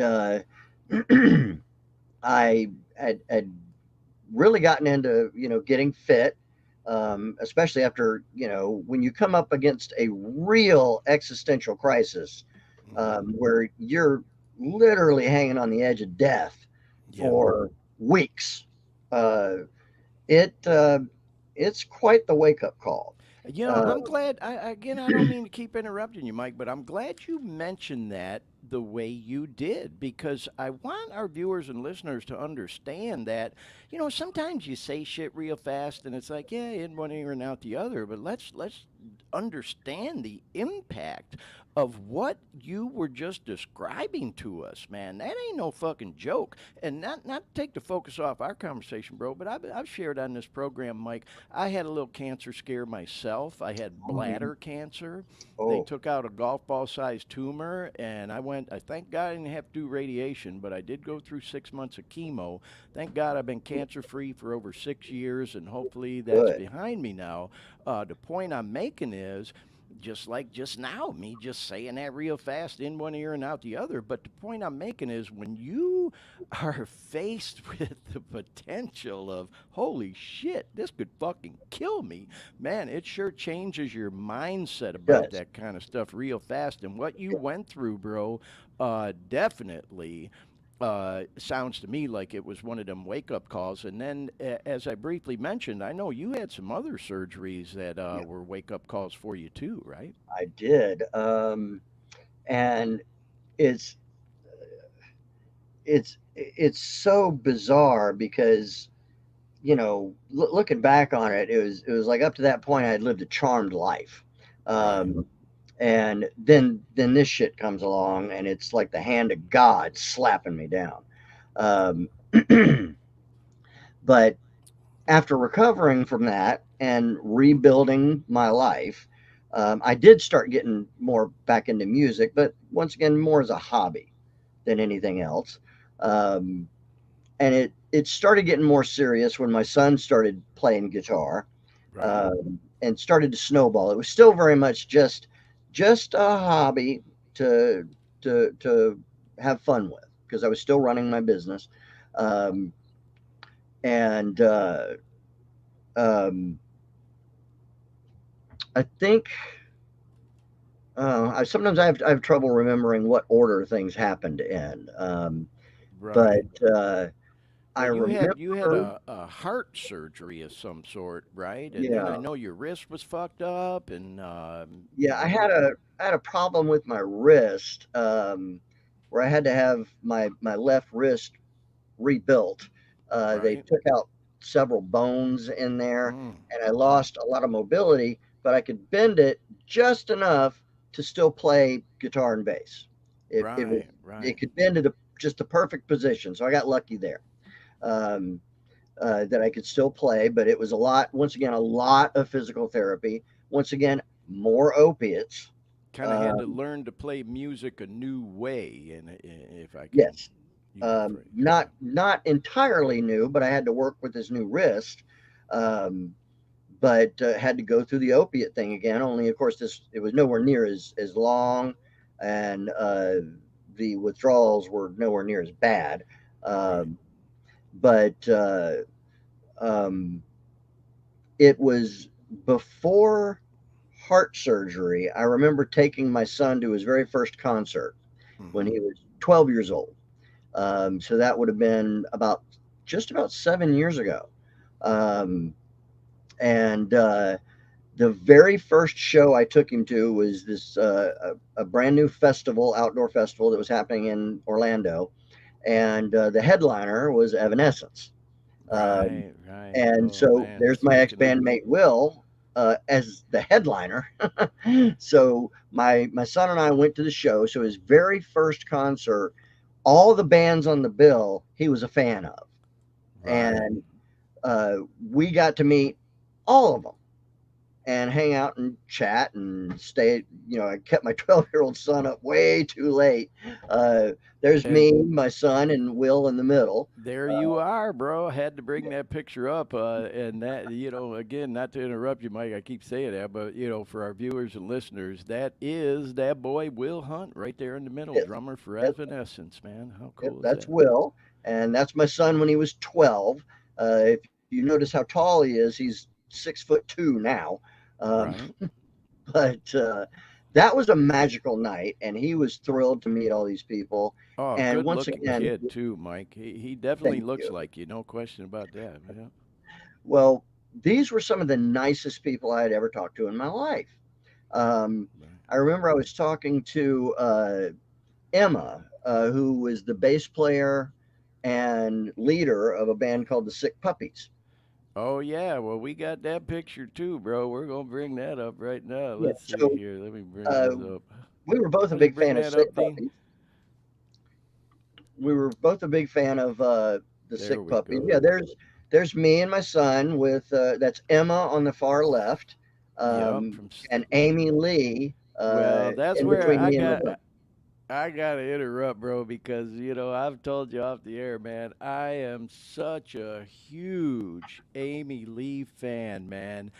God, that had to been cool as hell. I mean, I have gone to see her a couple of times. She did a solo show. Of course, I was a fan, way before that when she was dating like Sean from Seether, Yeah, and they did that whole Broken video, which, right. I mean, God, man, talk about rock royalty from that Yeah, era, Sean and Amy. And then she did a solo show at the House of Blues in Orlando, man, and a lot of it was just her sitting at the fucking piano, man, singing. And oh yeah, my God, does she have the pipes? Then I she seen her does. last summer up in Detroit. She played an outdoor theater called Pine Knob. With Evanescence, they warmed up for Corn, and man, it was so good to see her again. And she's so pretty, man. I just gotta say. So you gotta tell me a little bit about Amy, man. What was it like, meeting with her and bullshit with her? Yeah, because I bet she's a self-described rock chick, and I'll just bet she's cool as hell, man. Once again, one of the nicest people I've could possibly meet. I was standing there talking to Emma from Sick Puppies, and we were having a Yep, great conversation, yep. talking about some of their music and some other stuff. And apparently, Amy and Emma were good buddies. Okay. Um, and Amy came literally skipping across the parking lot up to where we Right. were, and Yeah. uh, gave Emma a big hug and turned around and just looked me in the eye and said, "So, what's your story?" She had no idea who I was. And didn't know Uh, you and Will no, played she had no together, idea that and I had a history with her drummer. yeah, yeah. Um, but so I told her that, and um, we spent the next 30, 40 minutes standing there just chatting and shooting the breeze. And Wow, bro, that's so um, cool, man.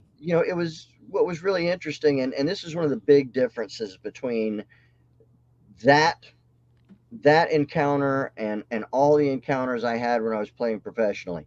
Hmm. Um, when I was playing professionally back in the day, and everybody was such a dick, all Right, anybody ever talked about was themselves. right, Well, I'm right, sitting there talking to Amy, and I'm not. I don't know. I don't really get starstruck.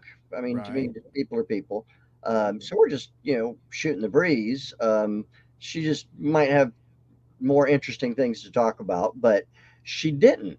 She spent most of the conversation asking me about our lifestyle That's so cool, man. You because know?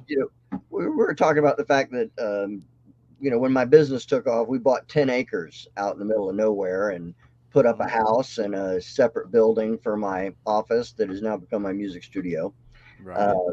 and we had a bunch of farm animals at the time, and she was all into that and mentioned how she lives in this little apartment in Brooklyn and everything. So it Wow. was, she was fascinated by the dichotomy of the two situations, but she was just really really nice. And I mentioned to her that my wife was a huge fan, Hmm. but could not attend the concert that night. So she made a quick video on my phone Wow. How cool is of that? telling my wife how wonderful it was to meet me and her beautiful son, and that Oh, she wow. wished my wife could have been there and wishes her well and all that stuff. And thank you for listening, blah, blah, blah. I mean, just a little private message. And it was the sweetest thing Yeah. in the world. Wow. It was, yeah, she really did make an impression on me, as did Emma. Well, I Um, got to tell you, Mike, I really appreciate that. And for any of our regular viewers and listeners, y'all know that I will shamelessly name drop on this show, man. I'm always name dropping. And, Mike, I do get starstruck sometimes. I will tell you, man. I've met, a lot of high profile artists. For God's sake, man, I just met Billy Bob Thornton a few weeks ago, who most people know as an actor, but he's actually yeah, a he's got a rock very band too. He's not talented bad. musician. Yeah, I Yeah, went to he's pretty see good. the Box Masters here in Sacramento Yeah. area, and so I met him after the show, and he actually even did a little reel for us, a little shout out for the Dare Me podcast and everything. But Oh, cool. yeah, it was pretty cool. The thing is, though, man, I've had to tell like a couple of the artists that I've met, musicians. This one boy, Kasky, that I love, who's from the Orlando area, by the way. And I've kind of gotten to know the guy. I've met him a few times. I went to this music summit thing they had. And so you're having these conversations with people, but when you connect with their music on such a spiritual level almost, I had to tell the dude, I said, bro, I had to get to a point where I just got to separate you from the music. You're like just this guy I know, but fucking music is so powerful, So yeah, I know what you're talking about, man. When we're talking about being starstruck and Yeah, stuff. I So think that's a good way to approach it, is to try to separate the the human individual in front of you yeah, from the art that they've created. yes, Because, like when I write a song, I know what it means to me, yep, but I don't put any expectations on having it mean the same thing to anyone else who hears it. yeah. Uh, I you like know, how artists will say, "Hey, once they release something, you'll very often hear them say, well, now it's yours. I've released yeah, it. Now it's yours. Do with it, and if you get a different meaning from it than I do, I actually yeah, think that's fantastic. yeah, It hasn't, none of that's happened because really I'm just getting started here uh, right, with this career thing. But yeah. if somebody gets a fully different meaning, well, maybe that means the song's a little bit deeper than I thought it was. Who knows? Exactly. You Well, know, you know but what, Mike? I'm glad, and I kind of want to redirect a little bit because I want to mention that for our listeners and viewers, we are going to be taking a little bit of a deep dive into some of your music here shortly. So we've been, talking about it all. We want to hear some of that stuff. And if you would give us a little insight into some of the songs that, you've written and stuff that we're going to play.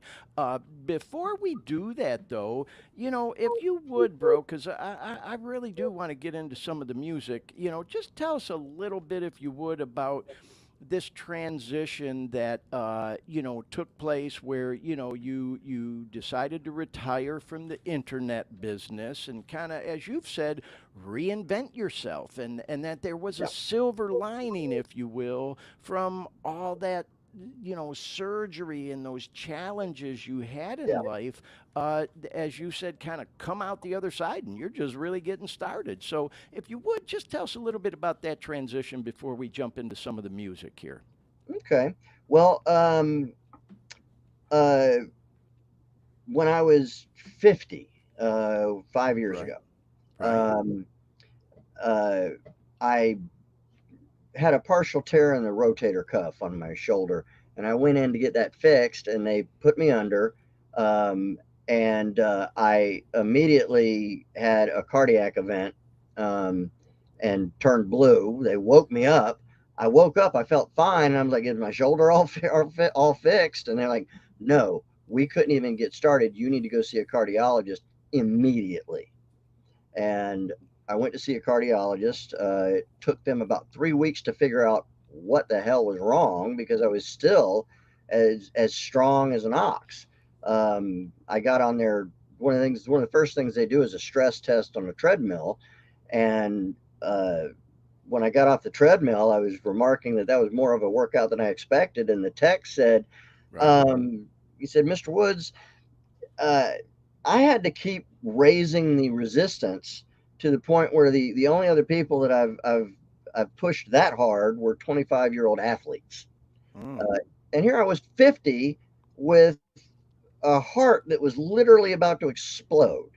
wow. Um, and but they finally did figure it out with MRIs. Although just like my lung surgery, when they opened me up, it was far more severe than they thought.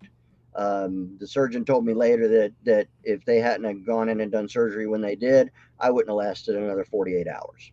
Wow. Um, That close. and Wow. um, you know, going along with the name of the show, Dare Me, I'll just go ahead and say this: Yeah. I died on the fucking table, Wow. No shit, bro. and I was dead for Mm, 20 solid minutes. Um, and I remember it vividly. mm. That's not something I'll talk about, No, I um, get it, bro. but That's a deep, uh, intense thing. Yeah. it had a hell of an effect. Hmm. Um, but with the heart surgery, I did not recover 100%.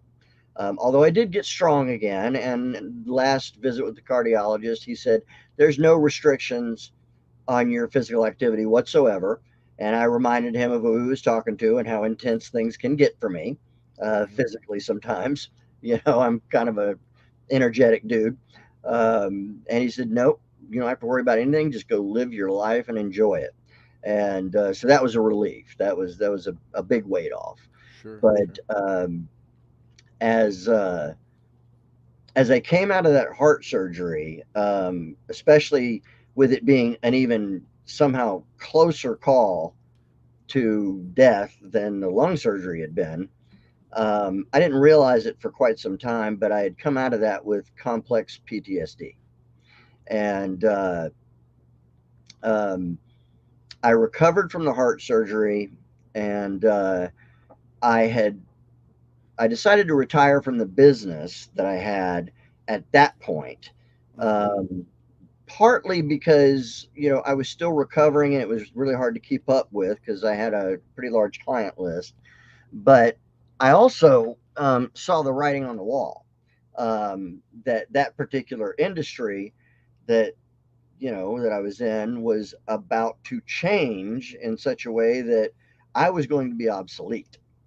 Right. So um, I decided, instead of waiting around for that to happen and beating my head against a wall trying to keep something alive, like beating a dead horse is what I would have been doing.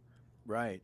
You mentioned to me, bro, about this mindset of becoming a one man band, if you will. Was that kind of when that entered into the picture? No, no. The the the recovery from the heart surgery went well. Now, it Right. wasn't easy.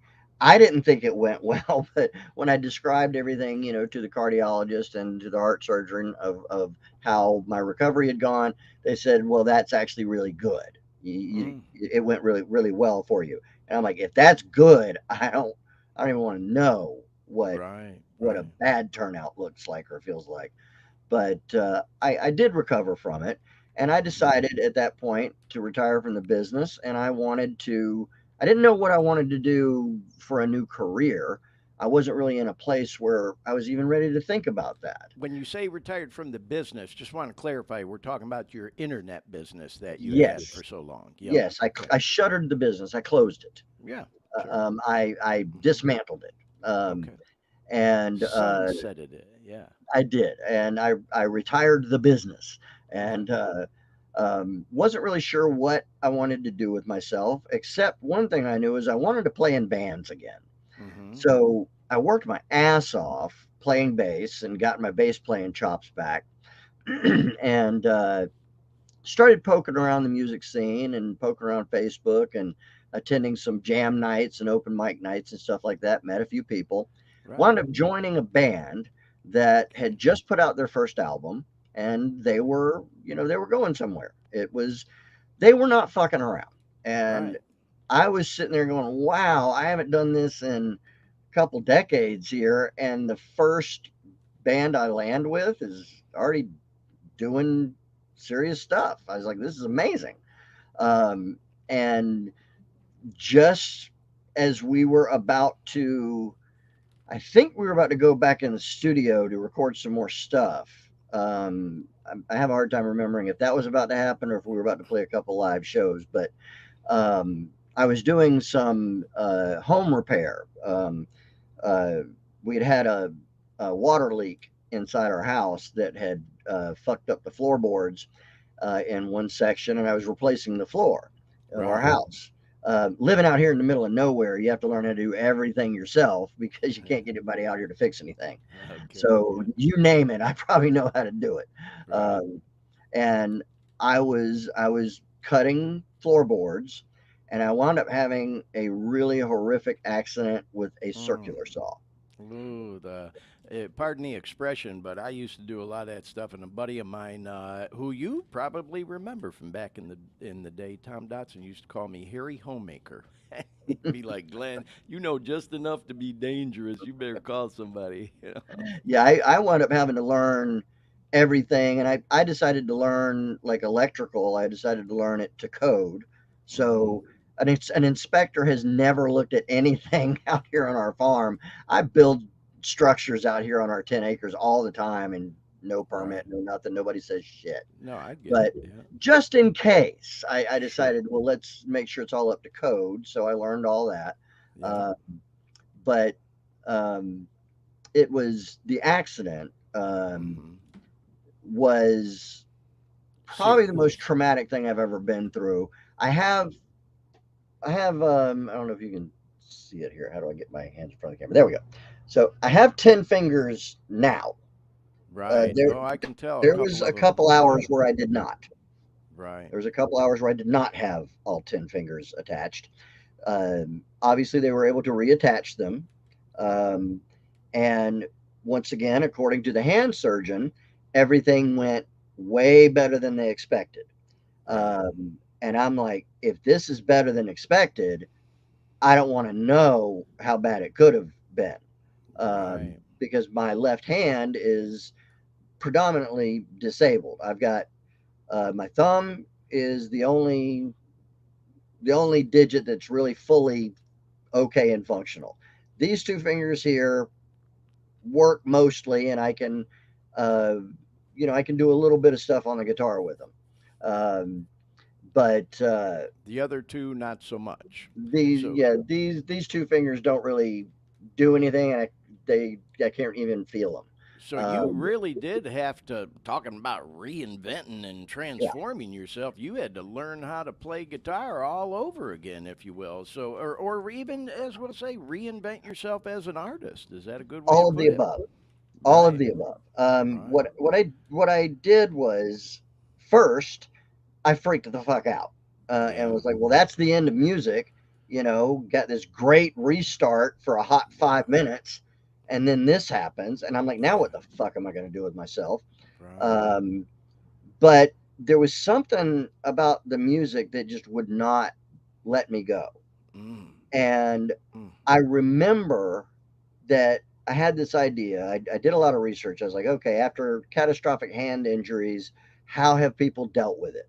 Yeah, And and I don't mean to interrupt, bro, and not to compare apples to oranges. I'm sure it may be the same for some of our viewers and listeners, but one of the first things that came to mind was that boy from Def Leppard, man, who lost his yeah, fucking arm, the that drummer. is the most rock and roll story of all time. Talk That is about that dude. determination, That dude is man. the most rock and roll motherfucker ever to live, in Yeah, my opinion. hell yeah, hell You yeah. can't say Yep, shit about Rick Allen yeah. to me because And I actually that guy's went a to god. see him when he came back at the old Orlando Arena. Now they When they have the did the show in Amway the Center. round, Yeah, yeah, yeah, I was there, bro. that was Yeah. awesome. It was awesome. So, man, that's so inspiring. And you as well, Mike, coming back from the injury you just described. Now, Thank you. all the injuries and surgeries you've had, it's fucking inspiring to me. That's for damn sure.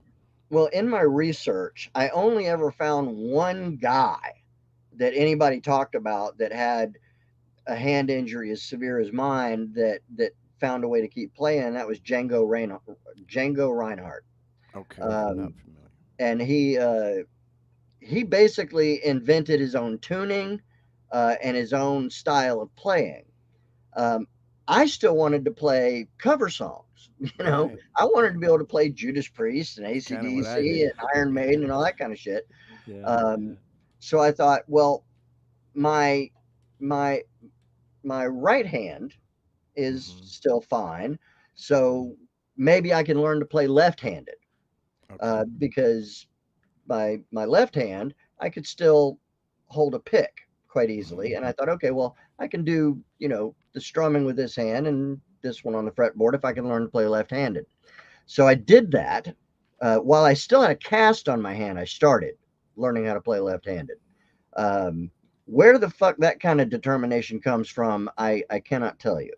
Um, I can only tell you that I remember a quote from Ron Smallwood, the manager, the longtime manager for Iron Maiden, and he Right. said about he was asked about if this band is ever going to retire, Iron Maiden, and he goes, uh, I really don't think so. They're musicians. Musicians, musish.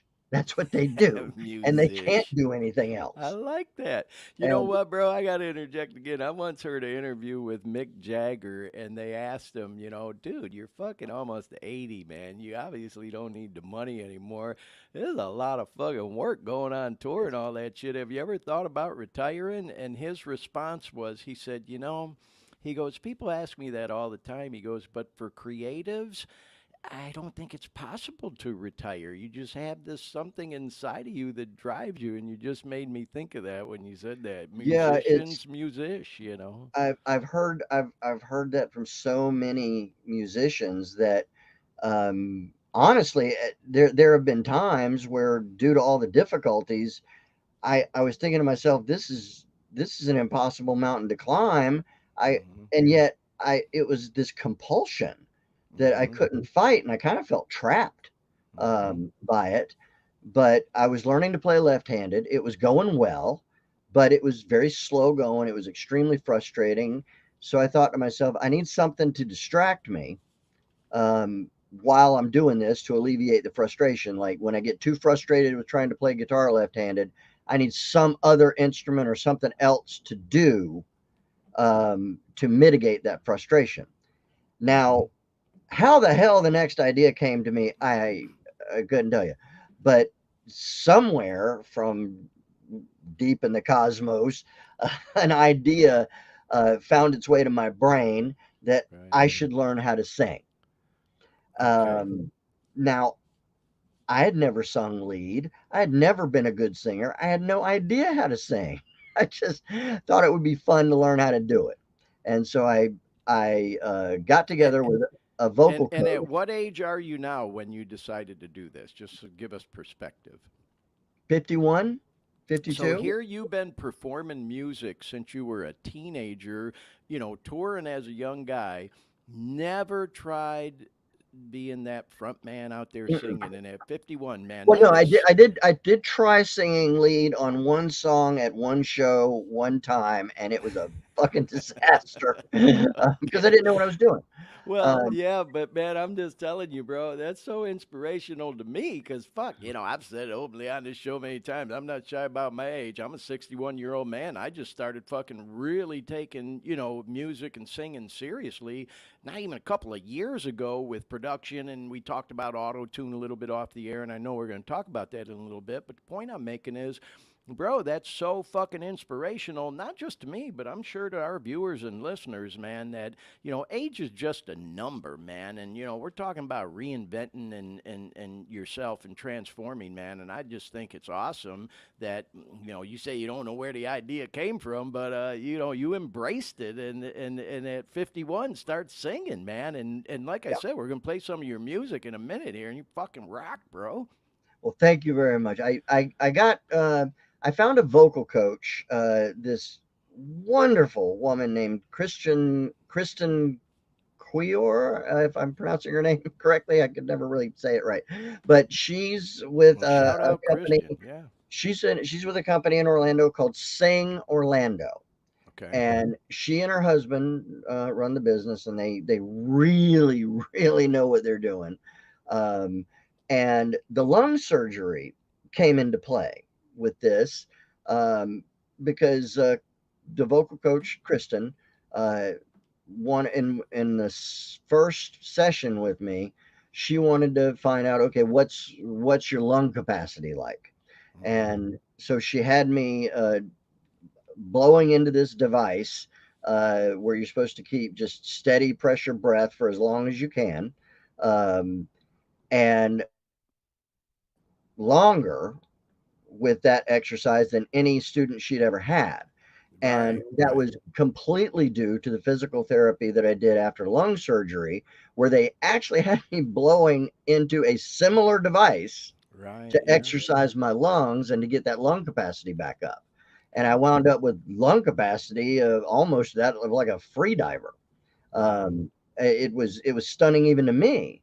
Um, Now I still didn't know if the noise coming out of my mouth was going to be worth hearing or not. Um, but I recorded a cover of me singing an old Judas Priest song called Diamonds and Rust, Yeah.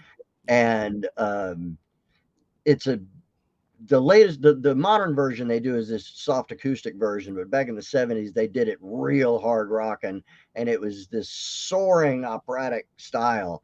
And I brought that video to my vocal coach, and she said that song fits your voice better than anything I've ever heard. And I Awesome. thought, well, fuck me running, man. if Yeah. Yeah. if a song that Rob Halford sang, that is one of the hardest to sing, and Mm-hmm. she's telling me that's the best sound out of my voice that she's heard, maybe I'm onto something. Well, Uh, you know what, Mike? That's something I learned too, even with the people that have coached and trained me. Is because I love doing covers. I got some original stuff. I got a pen game, and like told you, I've download beats off the internet, and I'll fuck around here in the studio. But I love doing covers. And one of the things I learned is what you just touched on is that you really do gotta pick music for your voice. There's some songs I've said to myself, "Ooh, I'd really like to cover that," and then I lay it down. And I'm like, "Oh, that fucking song is not for me, man." yeah, So, I've discovered that, my voice absolutely has limitations. right, right, Um, yeah, yeah. and one of those limitations is, I don't sound pretty. Mm. Uh, you know, lucky for me, I like heavy metal As because we're gonna hear shortly, by the way, I keep teasing we're gonna play some of your music, but we're gonna do it here real soon. yeah, my voice kind of sounds a little bit, it sits in a similar frequency to the guitars, Right, which right. sometimes can be a little problematic. But um, I took the singing thing very seriously. The left-handed guitar playing, I hit a plateau with it Mm-hmm. and wound up leaving that behind. Mm-hmm. But I discovered that by using what we call open tunings on all the guitars, I was able to play with two fingers. Right. And so I started writing music that way. Um, and I personally, I've been fairly pleased with the results Yeah. um, of how the songs themselves have turned out. And, you know, I'm learning more and more about the recording of it. So the recordings, I think, are getting better. Um, but I mean, I've only got 6 songs released so far. I mean, I'm really just starting out with this stuff. Well, you know what, Mike? I really do want to jump into some of your music here. And I just want to reiterate, though, bro, what an inspiration you are to me personally. And I'm sure to our viewers and listeners as well. I sometimes I don't know how should I say it, a little self conscious about my age, and I don't know why the fuck I'm like that, because I I am too. feel like a kid, I still do. I mean, Yeah. I feel like I'm fucking 19 something. Some people tell you I act like I'm 12. I've said it on here before, Mike. I tell my kids, man, I refuse to grow up, and my son, who's 31 now, said, Dad, growing up is overrated, and it's like that's the mindset I try to keep. And so where I'm going with that is what you just shared, bro, is the old saying, you can teach an old dog new tricks, and age Absolutely. is just a number, bro. It's all about a mindset. Well, I've learned a lot about singing. Um, Luckily, I was already, by the time I was 19 or 20, I was already a very well educated musician, Yep, yep. uh, which has been extremely helpful. Um, and when I get together with other educated musicians, it makes communication about the music a lot easier. Yep. Um, but um, I had I had put a band together Mm-hmm. for a little bit, and we had a full working band, and we were trying to get enough original material to go out and play shows and stuff. And then I caught COVID, um, Mm, and I had that shit for about 6 weeks, mm, and it just shredded my throat. mm. And it was another 6 weeks before I could make any kind of sound out of my throat that wasn't like a frog croaking. Um, and um, well, the band got impatient and fucking left. And you know, uh, I'm real okay with that though, because in my opinion, the stuff that I'm doing now sounds heads and tails better than the stuff I was doing with them.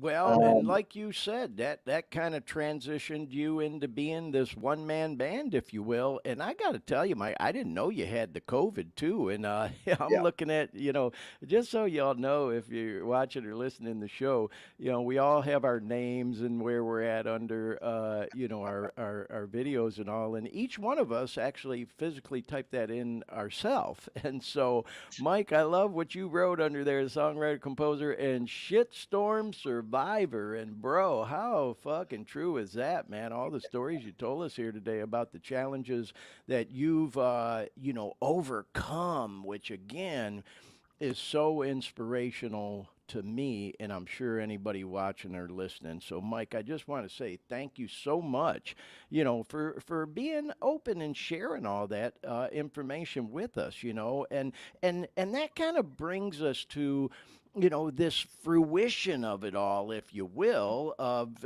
some of this music that you've been dropping in the last year. That, man, that's what kind of really attracted me to reconnecting with you on social media. I was like, God damn, oh, that's there's great. Mike Woods. I ain't seen that motherfucker in a long time. What the hell's he doing? And then all of a sudden you dropped this tune, and I listened to that shit, and I was like, whoa. In fact, I think I sent you a comment like, bro, with that face of amazement, like, what the fuck? I had no idea. So let's go into this first tune if we Well, can. there's one thing I want to preface that with. Yeah, yeah, go ahead, Uh, bro.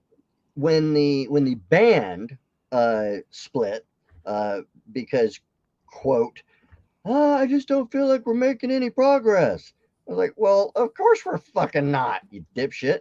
But anyway, um, after that, I wanted to put another band back together, but Right. really all I needed to get the songs happening, I thought was I at least need a guitar player because I'm Okay. so limited in what I can play.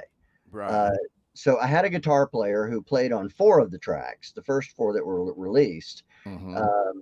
But he was wanting to do something a little heavier, a little more progressive, and a little more aggressive.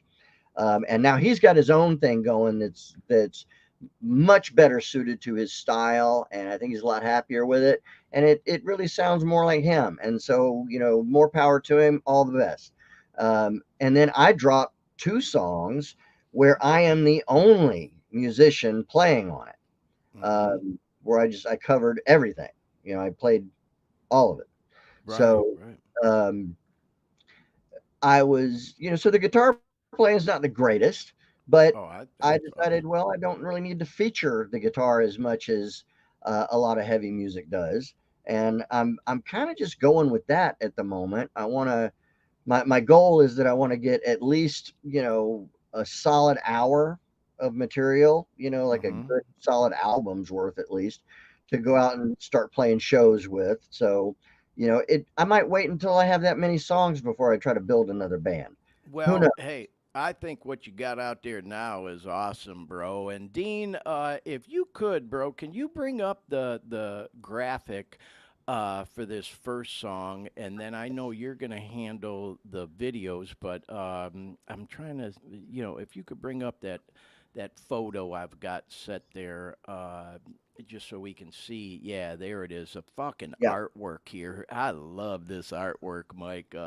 And I was telling Mike off the air, y'all, that I did a deep dive into all his music here this past week, and this, I like all of it. This was definitely my favorite one. Get Me Out of Here. And again, this artwork is sick, man. And so, let's go ahead and give a listen to. I actually did a reel with clip of this song, and that's what we're going to play to hear it a little bit, Mike. And then we'll do some of the others. And after we listen to this, maybe you can tell us a little bit about it. But like it says right here in the photo, y'all, this is now streaming on all your favorite music service. So if you like this little clip that Dean's about to play for us, you can go and get it on any of your favorite music services. So Dean, you want to go ahead and play that one, bro? This is from your reels, right? You got it, bro.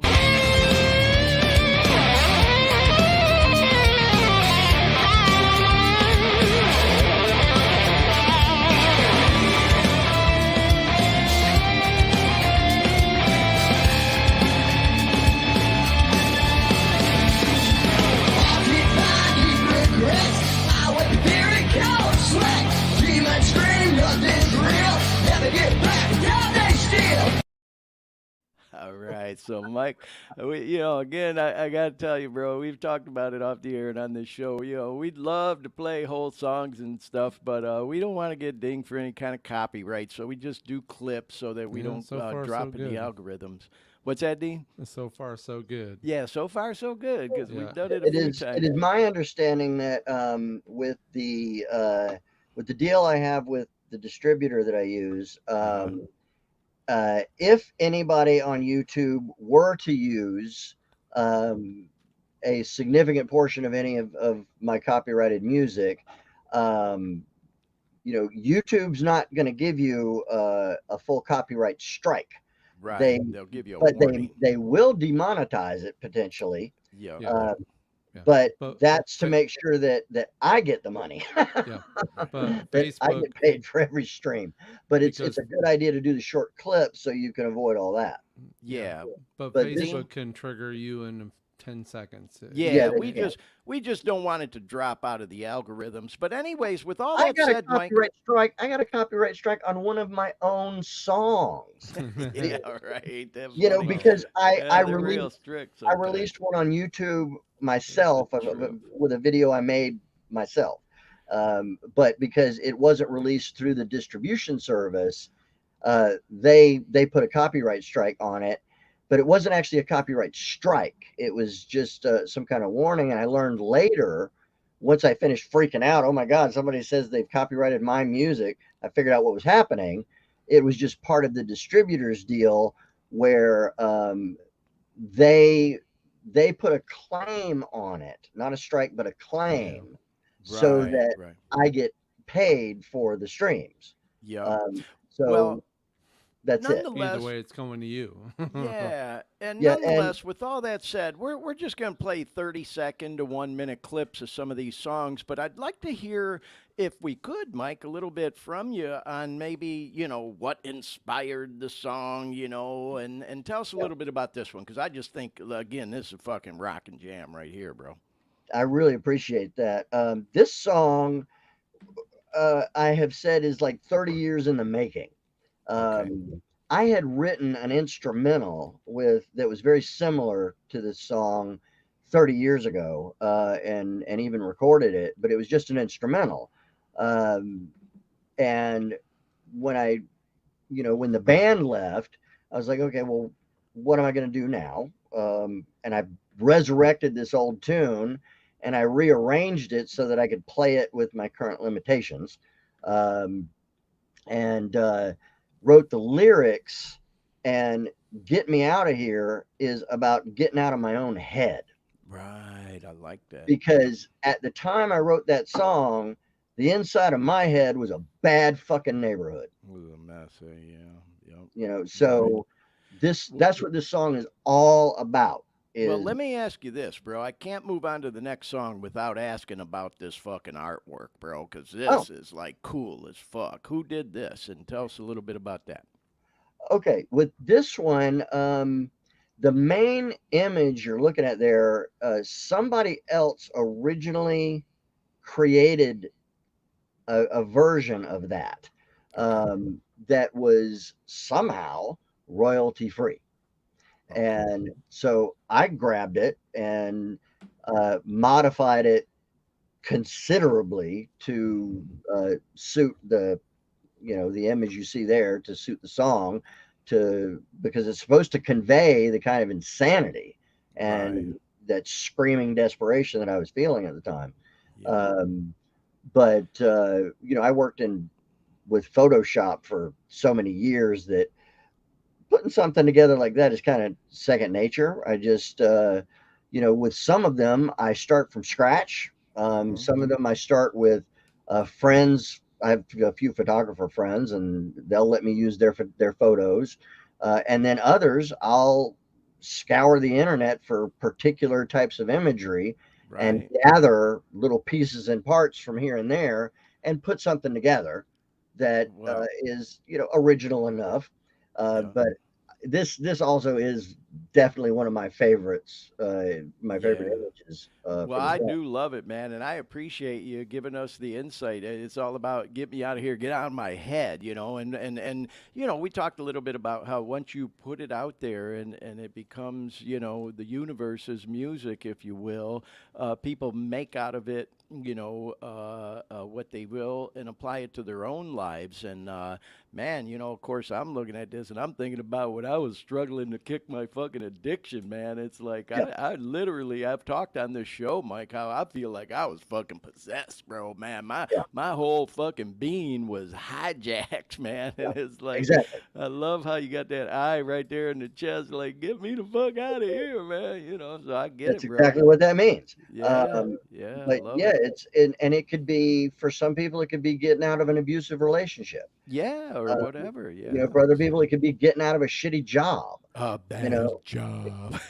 it could just be, Yeah, I get that, bro. getting out of a toxic situation of any kind, whether it Any be kind.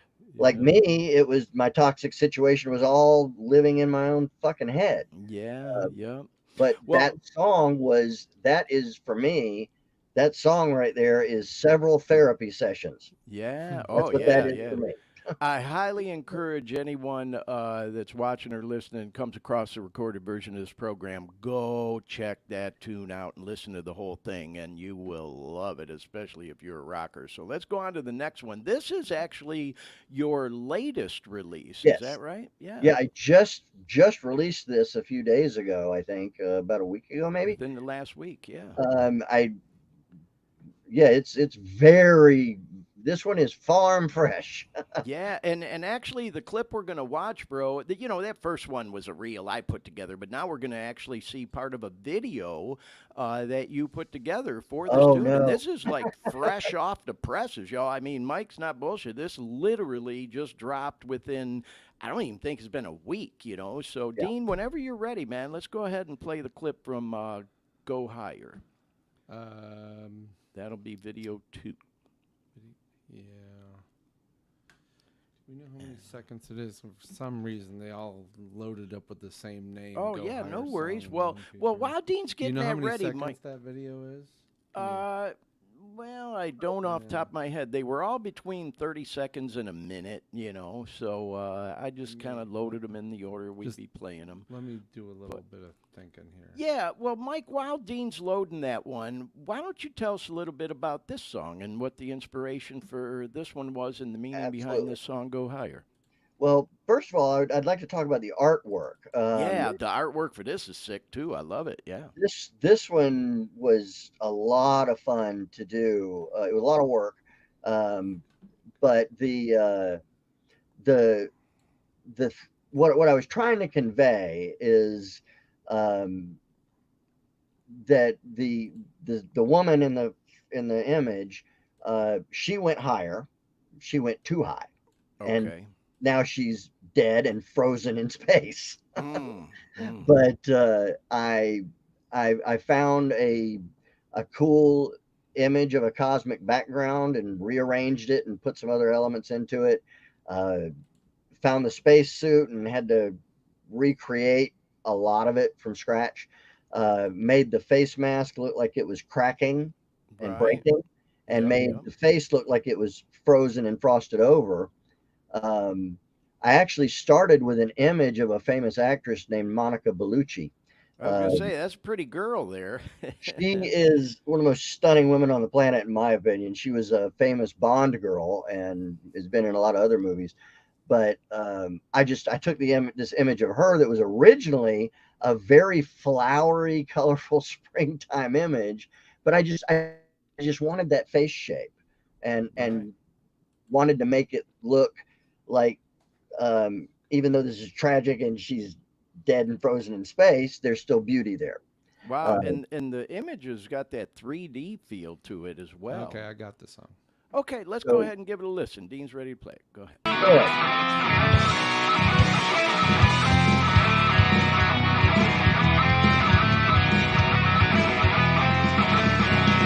When there's a will, there's a way, and every dog has a stray. I took it all, and the devil just sits still. Maybe this is my time, and now the world will be mine. Give me the space, and the guts to flow through. Sailing on a solo wind. Higher than you've ever been. Yeah, bro, that was a fucking jam right there, man. I love it. You I wanted to keep it going, man, but yeah, you asked earlier about some of the grunge influence. yeah, yeah. In the chorus where I'm singing "Go Higher," Mm-hmm. and I did, I can't even tell you how many freaking harmonies that I Right. sang to make it sound like that. But I'm using the predominant harmony that I'm using was used by Alice in Chains. Oh, Um, right, right. and that's where I got the idea to use a harmony like that was a little non-standard. It's got a little bit of a disconcerting feel to it. Yeah, Um, well, you know what? Not to interject, bro, but we haven't really talked a whole lot about it. Maybe we'll touch on it a little bit more, but you know, we did discuss a little bit about auto tune, music production, and things to that nature, and all the plugins and special effects you can use. And when I'm doing music and stuff, one of the plugins I like using is that chorus plugin that does exactly kind of what you're alluding to, provides all these harmonies where, you know, it's just me singing, man, but it sounds like I got a whole fucking chorus behind me, you know, and it's pretty cool playing with that stuff, man. yeah, So I get it. Yeah. for live work, I have a pedal. Actually, Mm-hmm. it looks like a big ass guitar pedal, but it's Right. specifically for vocals, and it's got a little little bit of AI in there where it can put together the harmonies, and it's got a Right. little tiny microphone in it, and it'll listen to the rest of the band to Right. determine what the key is, so Right. that when it kicks in with the harmonies, it's giving me the right harmonies. Yeah. Uh, Well, now on this but one, but Mike, in recording, I don't use that. That's just probably eight tracks of me singing right, the right. same I got line you. in a different pitch. Yeah, I say it all the time to people, man. Music, when you really dig deep, it's all about layers, layers, layers, layers. But with this one, Mike, this is out there on the streaming platforms as well, correct? I know Yeah, it's out there on YouTube and yeah, and and whatnot. it's on YouTube, iTunes, Spotify. I mean, when Yep. I release a song, I call it releasing it into the wild. You Yeah, know, yeah. I send it to the distribution service, and they just handle all that for me of getting it out. They push it out to all the different services, and Yep. they even will create a quick YouTube video Yep. that's just a static image of the cover art Okay.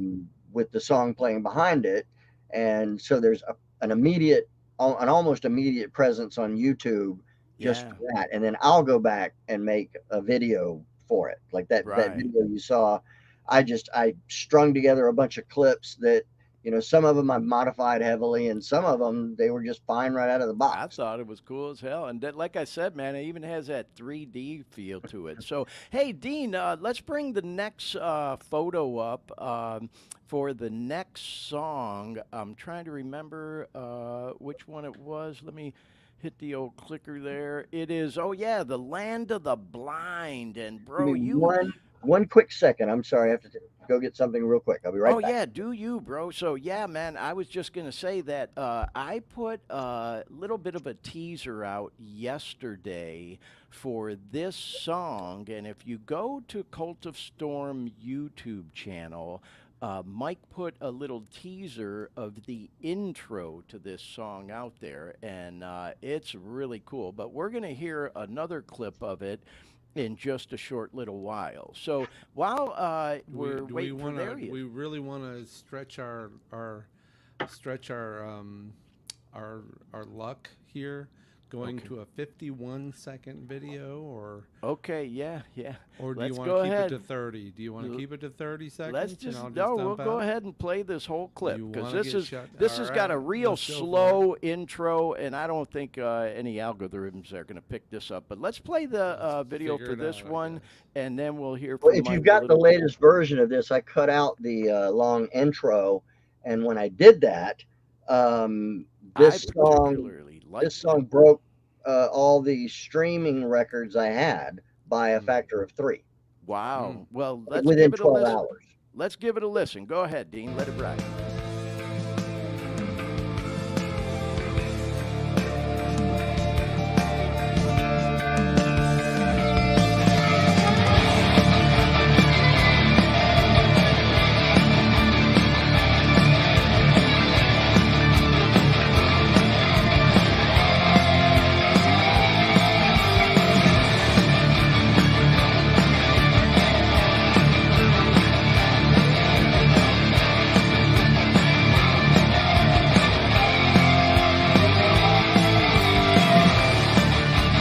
You wanted all to set a shame. To be safe and never change. Now you're lost and it became so strange. Oh, Okay. Now, Well, I all that's would like to a right. talk Yeah, a little bit yeah. about I, this I song because like that intro, bro. I like the long intro. I do. something really significant happened for me in this song. This was the first one that I released where there were no other musicians on it. Okay. And you hear a lead guitar, slide guitar being played there. Slide guitar is usually something you hear in country and bluegrass and mm, stuff.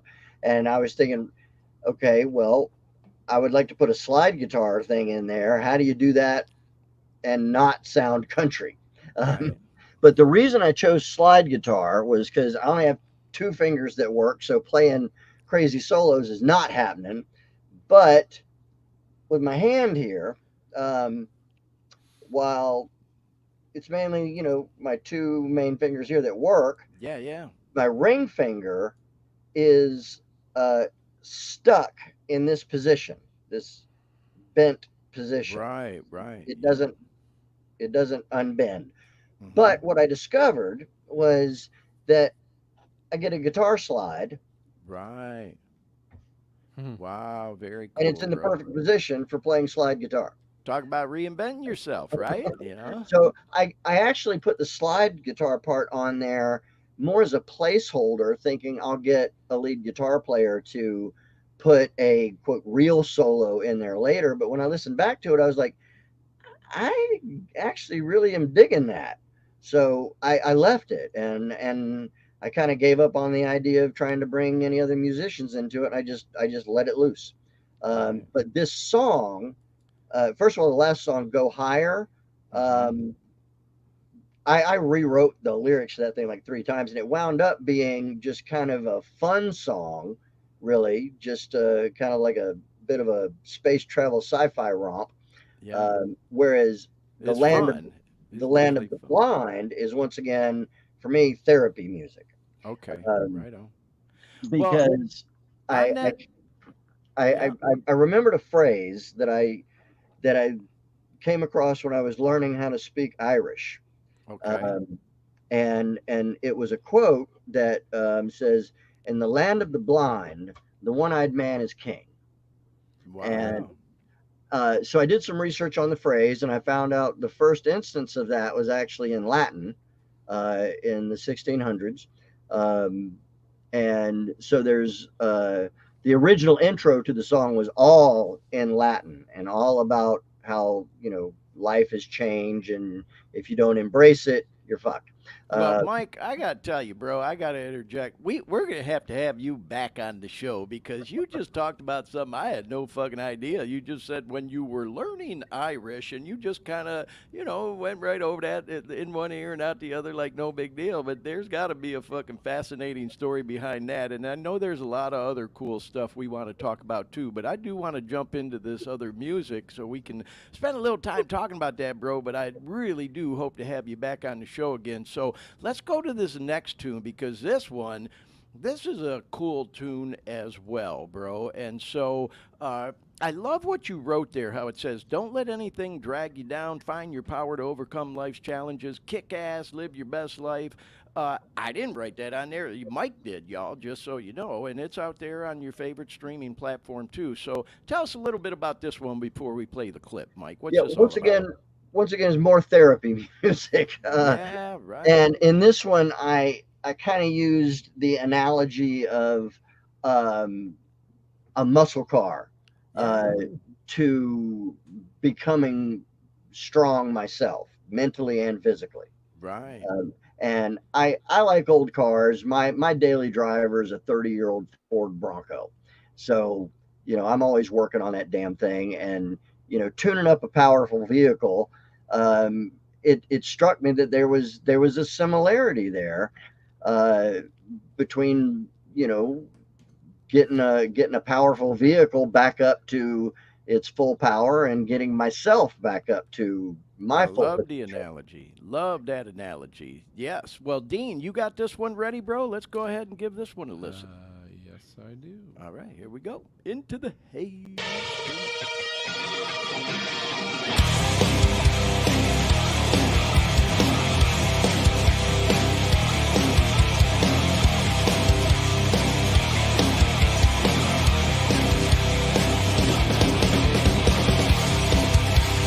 Turn the key and run the line. Throttle up and hammer down. Motor the scenes and running strong. Rolling, rolling down, we're moving on. Sky is red, my number one. Blacktop bridge in front of the sky. Man, how can you not not be bopping your head to that one. I got to tell you, bro, that tune really gives me the feel of like, man, I can just see you on the stage at like fucking Amway or Pickett Arena just jamming out to that, man. That's like a great fucking tune, bro. I really appreciate the insight you're giving us on these jams, man. That's a great one right there, Mike. I love that tune Well, too. thank you very much. I need to make a video for it. One thing I've Right. discovered about this new era is, back in the early '90s, you couldn't do this. Right. There's Yeah. no fucking Technology has way changed. you Yeah. could put out a product worth listening to in your home. What we were doing back then is we were working with tape, and the best we could do at home was demos to send into record companies and to A&R people and stuff. I can Uh, hear you, Dean. I'm sorry to interrupt you, Mike, but I know Dean's over there kind of shaking his head because this is something he knows a lot about, Mike. And I know Dean, he used to do a lot of music videos. Kind of not your thing anymore, Dean. I know I've talked to you about it, and you're like, I don't know if I really want to do that anymore. Is that still where you're at with that whole thing, No, Dean? he was talking about, back in the 90s, you couldn't. Yeah, you couldn't. You had to have $1 million studio yeah, to there was no record music. video ability back then. I'm just talking about recording the music. You couldn't Right. record this kind Yeah, of that's what I music mean. Yeah, at home yeah, back then, yeah. because there's no way to get it. And this, to me, this still isn't quite pro quality. I'm still learning how to just use the software and a little bit Yeah. of hardware that I still use. But back in the day, we just, you know, even the best of these tape multi-track recorders, Hmm. you know, you would still just get some. Hmm. The best you could do still was nowhere near pro level. So Yeah. you were only making demos that were never meant to be heard by anyone Right. other Right. than A&R people at a record label, or Right. maybe a club owner that you're trying to get a gig at. Well, Uh, you mentioned you want to do a video for this one, and that's kind of what came into my mind. Is I'm always trying to put people together, and I thought, oh, a Hmm. Mike and Dean collab Yeah. maybe on a video. And Dean, you remember back in the day when we were doing that food show, Taste of Central Florida? I'd come over to your studio, and you would be there filming these rap videos for some of the rappers there in West Orlando, and they'd have a whole fucking entourage out there back in the studio and shit. And I'd be like, God damn, what's going on the here, the man? And the the, the problem with doing music, my repertoire was mostly rap videos, yeah, and most of them are bad, just bad. well, they It's had like their ideas what they somebody wanted to comes into your do. studio and they say, I want to do a music video. I'm like, oh God. I first say, oh God, really? And then they want to play their music. And And then I that's not go, necessarily your style, I was right? cringing, Yeah. like I was cringing, waiting for Facebook to kind of throw a strike at us and block us out. But the But there videos were are some always good the music's videos, always bro. horrible. It's always I horrible, and you thought do the some best were you can okay. do with it, but it's still Well, they were all 90% pretty of it. generic. They had all the pretty girls dressed in the real Yeah, tight clothes, the hot briefcases tub and full the of girls and money, the. gold chains. Now It's like, I did one music video, a rock music video from Iceland. It was a okay. group from Iceland. It was probably the only group from Iceland, Okay. but I did their video. Yeah. Uh, and then there was a couple of gospel ones that I did. But yeah, it's just. But Yeah. Well, I I gotta just. tell you, no, I'm just gonna say one more thing. Yeah. Yeah. Mike, you set up that first song. You set up such a disclaimer saying, the guitar isn't that great. I'm like, dude, don't ever do that again, because I'm listening to it and it sounds clean. It Oh, sounds, Mike, it's true, you're bro. doing this. You said what, off of 3 chords? well, It's this fucking particular awesome. song, I did not play the guitar on. That's I not me know, but playing. that first song, the first song, when you threw that disclaimer at us and you told us that story about how you were trying to make music with like 3 chords, I and I'm picked like, up on that too, Dean, but I didn't say anything. So I thought it, and you're saying it. I'm glad you are, Mike. It's true, bro. You're more talented than I think you don't realize, bro. don't play us down. I'm Yeah. expecting, a cat just jumped on your guitar and started, and you're going, This is something I would have expected to hear at any concert. Wow. Sounds good. I Yeah, appreciate that's, I'm impressed. that's what I say. Even just I'm listen saying to that for a last local clip. boy, sounds good. You know. Yeah. Yeah, Well, what anyway, I'm that's trying to my get to is, see, I don't really ever feel like a local boy. right. Yeah, you've I've toured and never all really that. had that Yeah. mindset. But you are. You're an Orlando boy, whether you like it or not. Central Florida, Yeah. man. You know, it I is what it But is, when it comes man. to the music, I don't really, I'm not really targeting like a local scene. Hmm. Um, like even with my internet business, it was worldwide. Right. Yeah, yeah, I yeah. had clients all over the planet, and with the music, I kind of think that Same way thing. too. I don't Yeah. really think in a limited way, but I have a few friends in the local scene here, and I would go to see them play in some of these tiny, just shitty little dives. Yeah. And I came up to one buddy after he played a show there, and I'm like, "What the fuck are you doing here, man?" Right. And I told him, I was like, "This is doing you more harm than good. You can't be playing these little dive shitholes. Um, you got to have some discernment on what kind of gigs you decide to take if you want to get anywhere." Yeah. Well, Now, you know, once I'm again, sorry. I'm just starting. There's only 6 songs released. Yep. Um, I don't have enough listeners yet to even know if this shit's actually any good or Oh, not. it's good. It's good. It's more than just good. And I think where Dean was going at, although with the internet, hey, let's face it, we're all on the world stage. Even as I mentioned with this little podcast, man, we got people listening from the UK, Canada, South America, and shit like that. Yeah. But we're still local boys, man, just guys from around the corner and shit. And here we are doing this. So anyway, Mike, this next tune, man, I gotta ask you about this one because when I first saw the description of it and listened to it.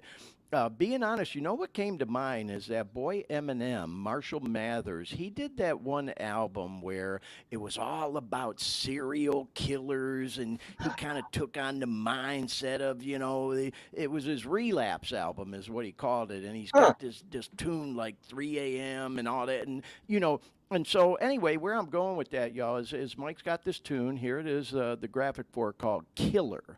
And I like what you got here. Go inside the mind of a killer for hire in this hard hitting song, which again is available on all your favorite streaming platforms. So I think before we listen to this one, Mike, we might want to, give people a little insight to what was your mindset when you wrote this one, bro? Well, first of all, when I first started playing music, um, the the rock and roll lifestyle was, to be perfectly honest, was a huge part of the draw of it. Right. And also being such a nerdy kid, finally getting a girl or two was a big motivation too. Right. And if you remember back in the 80s, well, towards the end of the 80s, early 90s, when that whole hair metal thing was happening, that was just, Oh, yeah. so fucking awful. It was, Groups like it's their Rat. fault that grunge killed everything, because that shit needed to be killed. Because there was all these hair metal bands out there, and all they ever sang about was sex. Right. Yeah. And Yeah. that was it. And then until the record company, Poison, talk dirty to me, and yeah, yeah, that type until of the stuff. record company would force them to do a really sappy love ballad.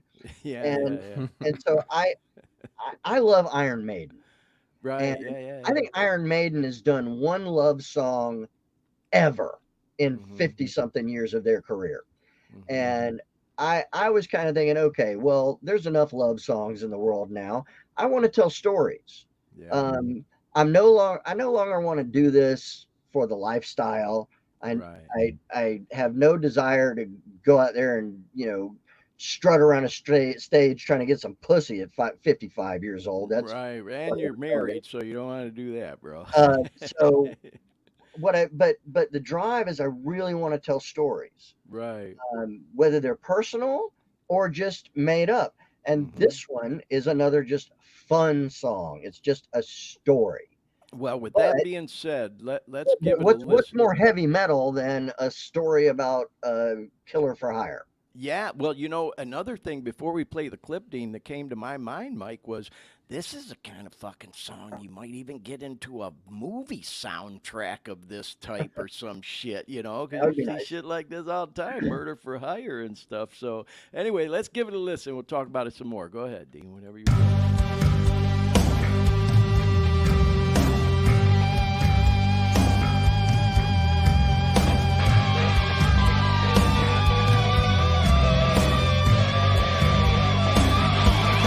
And if you're a cover hire, there's just one thing you need to know.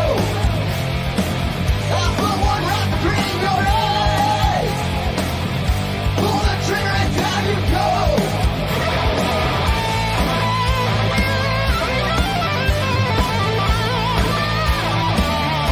You smoke that dog, you shoot for the kill. Everybody's good, but I kill for the crowd. See the killer in my eyes.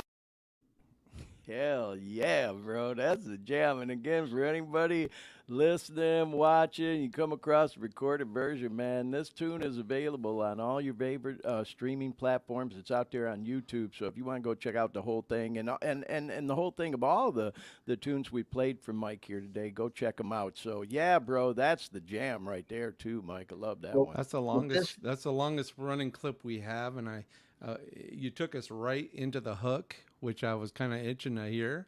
Yeah. I was like, all right, are we gonna get?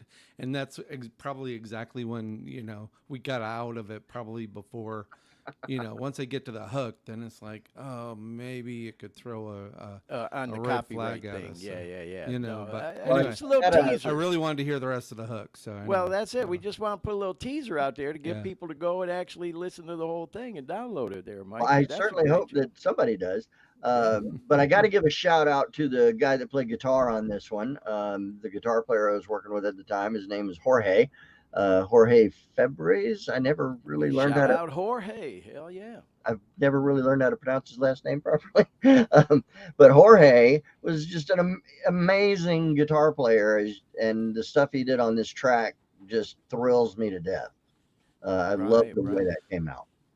Yeah, well, I think it's awesome, bro. Well, Mike, we have definitely brought this thing almost, full circle here, man. And I just can't thank you enough for doing the deep dive interview with us, man, and sharing everything you did with us about your journey. I mean, I just feel like I know you a hell of a lot better than I did, and I've known you over 30 years, and in just a couple hours, man, I feel like I know you a lot better than I ever did before. And like I said earlier, bro, you truly, truly are an inspiration to guys like me, and I'm sure all of our listeners and viewers. And I just want to thank you again for sharing your story and your journey with us, bro. Well, you're going to make me blush. No, I appreciate it, man. I'm Well, serious. I Yeah. want to I talk do Photoshop appreciate with it. you. What's that? I want to talk Photoshop with you.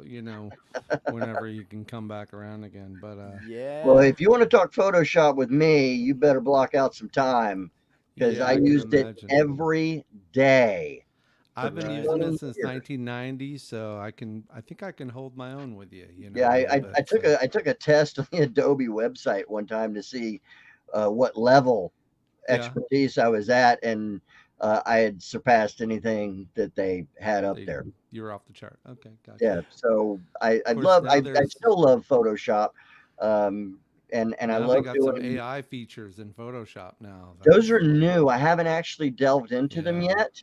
yeah. Um, but I'm looking forward to delving into them to see what's happening. And the AI thing with music Mm, and with mm, art is a big deal right now. y- y- But like what I've experienced so far with the AI is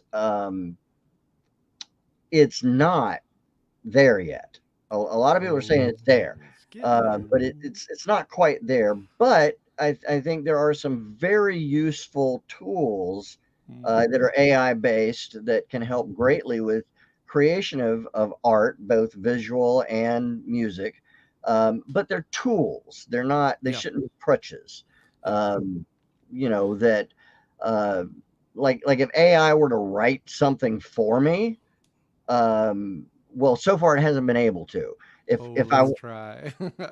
Right. but like if you go and you ask some AI programs, make me write me a song that sounds exactly like Corn, it'll do exactly that, and it'll be Yeah. fairly convincing. Yeah. But if you want something original, it can't do it. Not yet. Yeah. It's going to be fascinating to see where it goes. We've used some AI even with this show. It's on the end of the spectrum, in my opinion, but we can load the show into an AI software and it automatically generates Vi- reels for us. Video Yeah. editing is not Yeah. quite is you're right, it's not there yet. But Yeah. I've been just working with a new app in the Creative Cloud thing that I'm just typing in things for artwork, Hmm. and oh my god, you would not fucking believe Yeah, I was just reading an the article stuff about it. it's I actually just creating. downloaded that. I've had the Creative Cloud since I had my internet business, Yeah. and when I signed up for the Creative Cloud, I got it locked in at this ridiculously low price forever. So Wow. I have every single professional program that Adobe makes, Yeah, in the and I cloud, just yeah. pay a small monthly fee for it. Now it's like 4 times. It costs 4 or 5 times what I'm paying for it. Wow. So we're not letting that go. And now my wife has become a photographer, so she's like, no, oh hell no, we're not letting that go because we'll never get it at that price again. So Right. now I'm I have working the with teacher's Premiere. version. I'm working with Adobe Premiere for the video stuff. So I'm already, I'm feeling really fortunate that I've got at least pro level software, so that when my skill level gets good enough to produce professional results, I'm already on the right programs for that. I've got the There right you go. software. Yeah. I have That's no kind of like, doubt. I'm sorry, go ahead, No, Dean. go ahead. No, you're Well, I fine. was going to say it kind of reminds me of something we chatted about a little bit earlier, Mike, even with me using the music production and auto tune software. That Pro Tools is such a popular program that's used industry wide, and I'm using Logic Pro, which is pretty equivalent. I also had a lot of people tell me when I started off, yeah, no, Glenn, you're good with Logic Pro. It's much more user friendly for somebody starting off, and eventually you may want to transition into using Pro Tools, and then maybe even use them both side by side. So it's a Eh, process, it's a you don't journey. need Pro Tools. You'd probably be better off with Reaper, honestly. Um, Yeah, I've I heard I'm that too. Yeah. I'm using Studio One. Hmm. I have a Presonus makes it, and I'm also using one of their interfaces in my rack. I have a large rack mount interface with like 18 or 24 XLR inputs on it. Right. Um, Wow. it's one of the big boys. But that's the software I use. And by the way, the guitars that you hear, there's not a guitar amp or a bass amp on any of these recordings. I Right. Back in the day, we always had these giant Marshall stacks with Hmm. these beautiful tube heads. I have now sold every single amplifier I owned, Yeah. Put them in headphones, right? Yeah. Yeah. and it's all plugins and amp simulators that live inside the DAW software for recording. And moreover, the guitars you're hearing, the plugins I'm using are fucking free. Oh, Yeah. jeez. Well, you know what, Mike, to interject, I got to mention this since you brought it up, man. One of those pictures we showed of you that I pulled off your social media, you got them huge fucking PV speakers, and it reminded me of those PVs I used to use. We were talking about them young and free dances. Dean, you remember them speakers? I stored them in your studio there for a while, man, and it's like, God damn, man, that was a pain in the ass hauling them He things used to around, but borrow That's why my mine are on van. wheels. Mine yeah, are all on wheels. But Glenn, yeah. here's the funny thing. People don't Um, use them anymore, really, though. well, when I play live shows, we're going to need them. Yeah, yeah. But it's funny, those PV speakers you see, those are sleepers. Kind of like a hot rod that's been loaded with a much more powerful engine than anyone Right, right. expects. I took out this PV speakers and put in JBL woofers and took them from 700 watts per to 1400 watts per. Wow. Speaker. Now that's rocking for anybody who doesn't know. That is rocking. That is not fucking around. That is in fact when I first did that modification on the speakers, I turned it up really loud just to see, okay, what kind of SPL sound pressure level can these things produce? It started doing damage to the studio building. I had to turn it down. Well, bro, I get it. I used to rattle the windows at that fucking Young and Free thing, man. I had them PV 118 subs with the Black Widow woofers in them, and that's exactly what I'm horns using. And mids. Holy shit! Yeah, man. I'm using those exact subs, the PV 118 subs. I love them.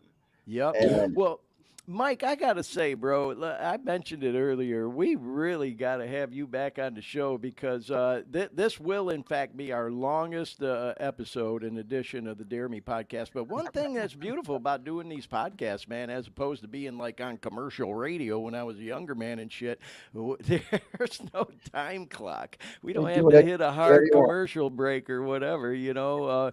And like I've said at the beginning, man, if we have somebody who comes across this show who's maybe going through like opiate withdrawals or dope sick and just looking to kill time because the clock moves at a snail's pace, man, we're giving them some entertainment here and some good content to help kill that time. And so, with all that said, bro, well, it's Glenn, it's more than that. Yeah. Oh, yeah. It's more than that because when I'm writing this music and I talk about how so many of these songs are what I call therapy music.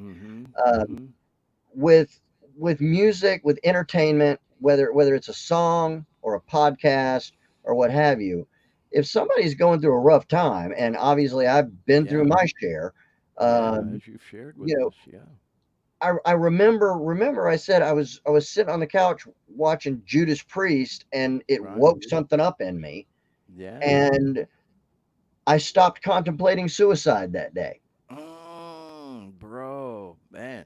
Mike, I don't know if you're aware, bro, but we did a whole edition of this program just on that topic. We called it Opiates and Suicide because I was quite open on that episode of how I felt like I wanted to die and made a half-ass attempt at it one night when I was so fucked up, dope sick, drinking again. I was back on the bottle trying to get through the withdrawals and shit and mixing.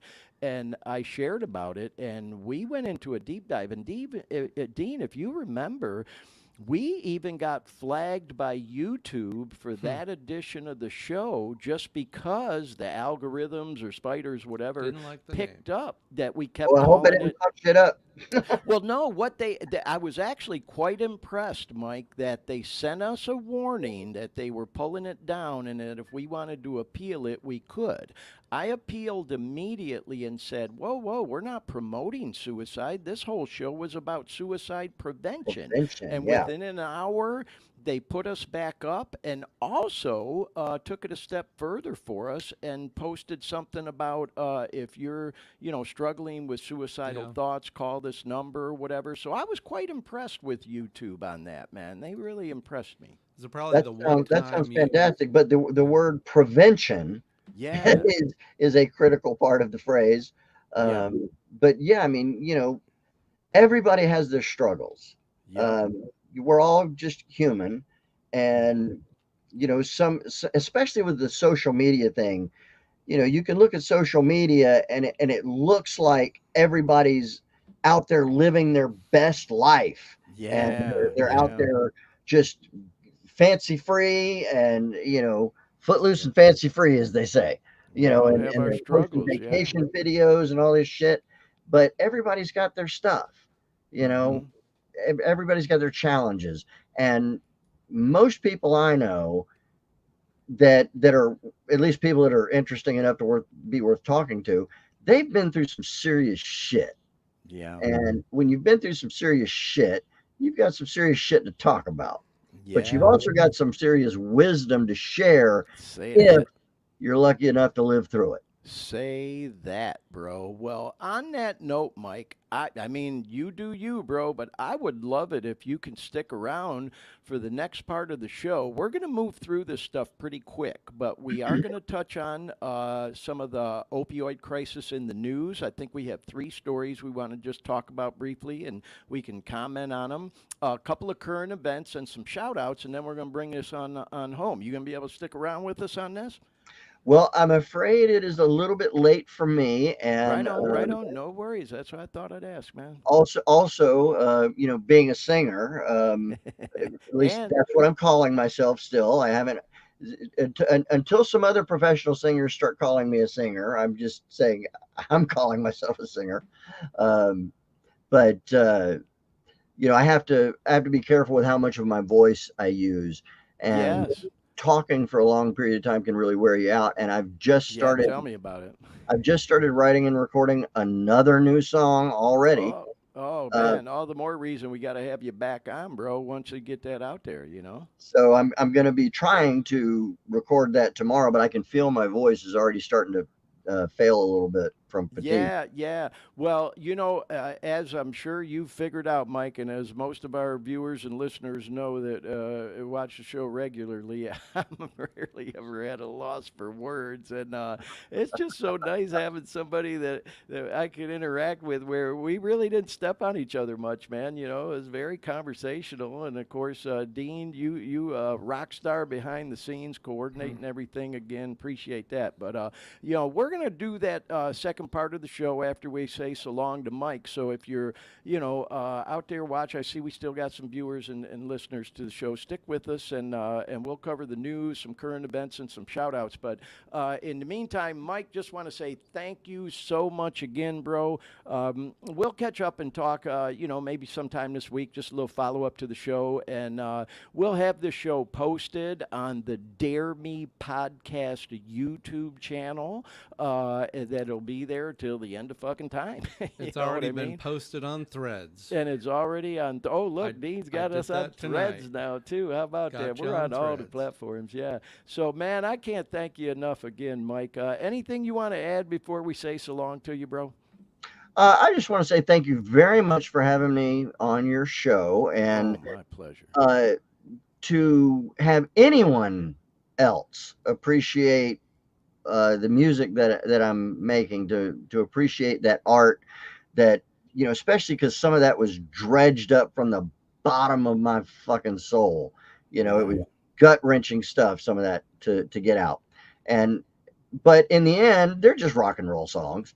But it means something when other people get it.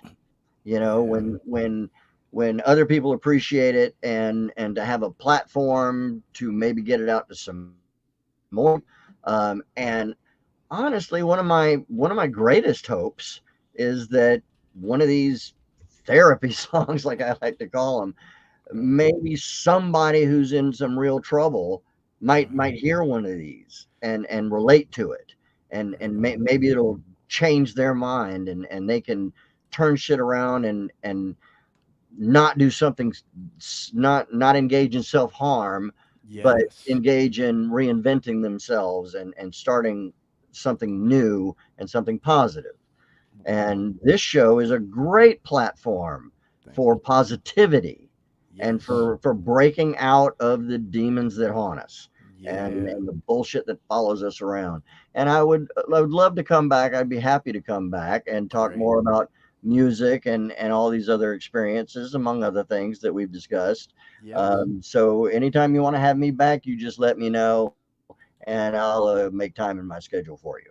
You bet, Mike. And thank you again for being with us, bro. We are both on the same page in terms of everything you just said, man. Like is included in the intro to our show. If we can help even one person, man, Yeah. to, like you said, challenge them demons, man, and stay alive even one day longer, then it's all worth it, bro. So thank you again for being with us. I know you got other obligations, so go do you, bro. And then hopefully you can come back and watch the whole show later and I catch up intend with to. us on the news and all we're about to go into, man. But we'll talk again soon, Mike. Thank you, bro. And Dean, it was very nice to meet you. You were doing a great job, man. I had a Yeah, great time.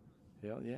Thank you, Thank sir. you very much. Good night, guys. All right, Good night. peace, Mike. All right, well, there we go, everyone. Mike Woods from Cult of the Storm. How fucking cool was that, man? That was so much fun talking with Mike and just hearing his story, which is so inspiring, and then getting to play some clips from his music and just hearing the story behind the songs and what they mean to him and all that stuff, man.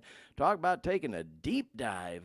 We definitely took a deep dive into the journey of Mike Woods and his project Cult of the Storm, and his music. So once again, thank you to Mike, and we will try to have Mike back on the show a little bit down the road. So anyway, for now. It is time once again to jump into the news, and it is a breaking news time. There's our little news teaser that we've used on previous shows. So Need some music for that one, I guess. yeah, we gotta come up with some sound. So I know, like I said, man, this is gonna be the longest episode of the Dare Me Yeah. podcast we've done. But hey, man, it is what it is. Like we said, that we just had such an engaging conversation with Mike, and I didn't want to cut that short, man. He was rocking. So anyway, we're gonna move quickly through the news and some current events and shout outs. I won't elaborate on this stuff as much as I ordinarily do because we are running long, but I do want to talk about this stuff. So let's go into the first story. As I've mentioned on this program many times during the course of each week, we do keep our fingers on the pulse of what's going on in the news when it comes to the opioid crisis. And this story caught our eye here in California, where I'm at, y'all. A 21-year-old fentanyl dealer. And it says here, believed to be, but this confirmed now, became the very first person convicted of murder in California. He sold fentanyl, and these are them fake pills right here, y'all, to a 15-year-old girl who died. And you can see, man, they're pressing these fucking pills in the kitchen sink, making them look like Skittles and shit. And you can see that story is dated just from yesterday, man, Saturday, July 8th. So talk about current. But for any of y'all that might be dealing that shit, man, just a heads up. You fucking flip some of them pills and it kills somebody, you're looking at murder conviction. One more good reason to get clean if you're caught up in that madness. Here's another story.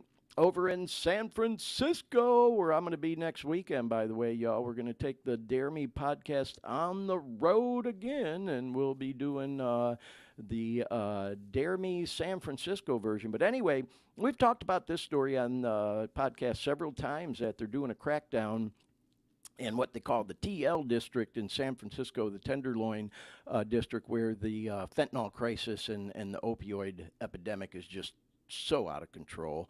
And they've been cracking down and making progress. And, we don't get into politics here, y'all. This is not a political show. The governor of the state is who he is, whether you like him or hate him. We don't give an opinion on all this stuff. The governor did decide, because they are making progress, to double down on the number of state police over in there in the San Fran area.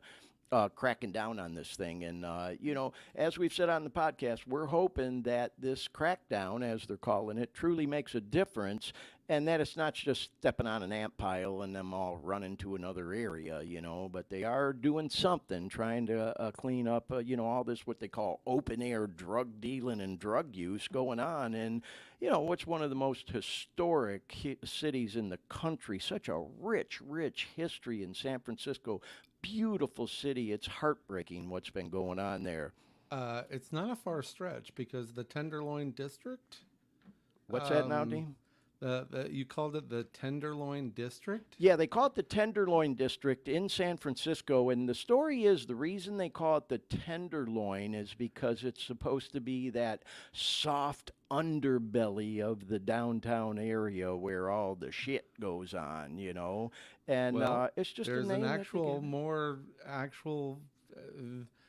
Here's why do they call it? I googled this, so it must be gospel. 1876, a New York and a bribe-loving police captain named Alexander Kleber Williams, whose encouragement of police corruption contributed to a neighborhood filled with vice. Yeah, Cops yeah. taking bribes could afford tenderloin, a better cut of meat, which is Yeah, why they yeah. called it the Tenderloin District. So Yeah. Well, Yeah. and you know what?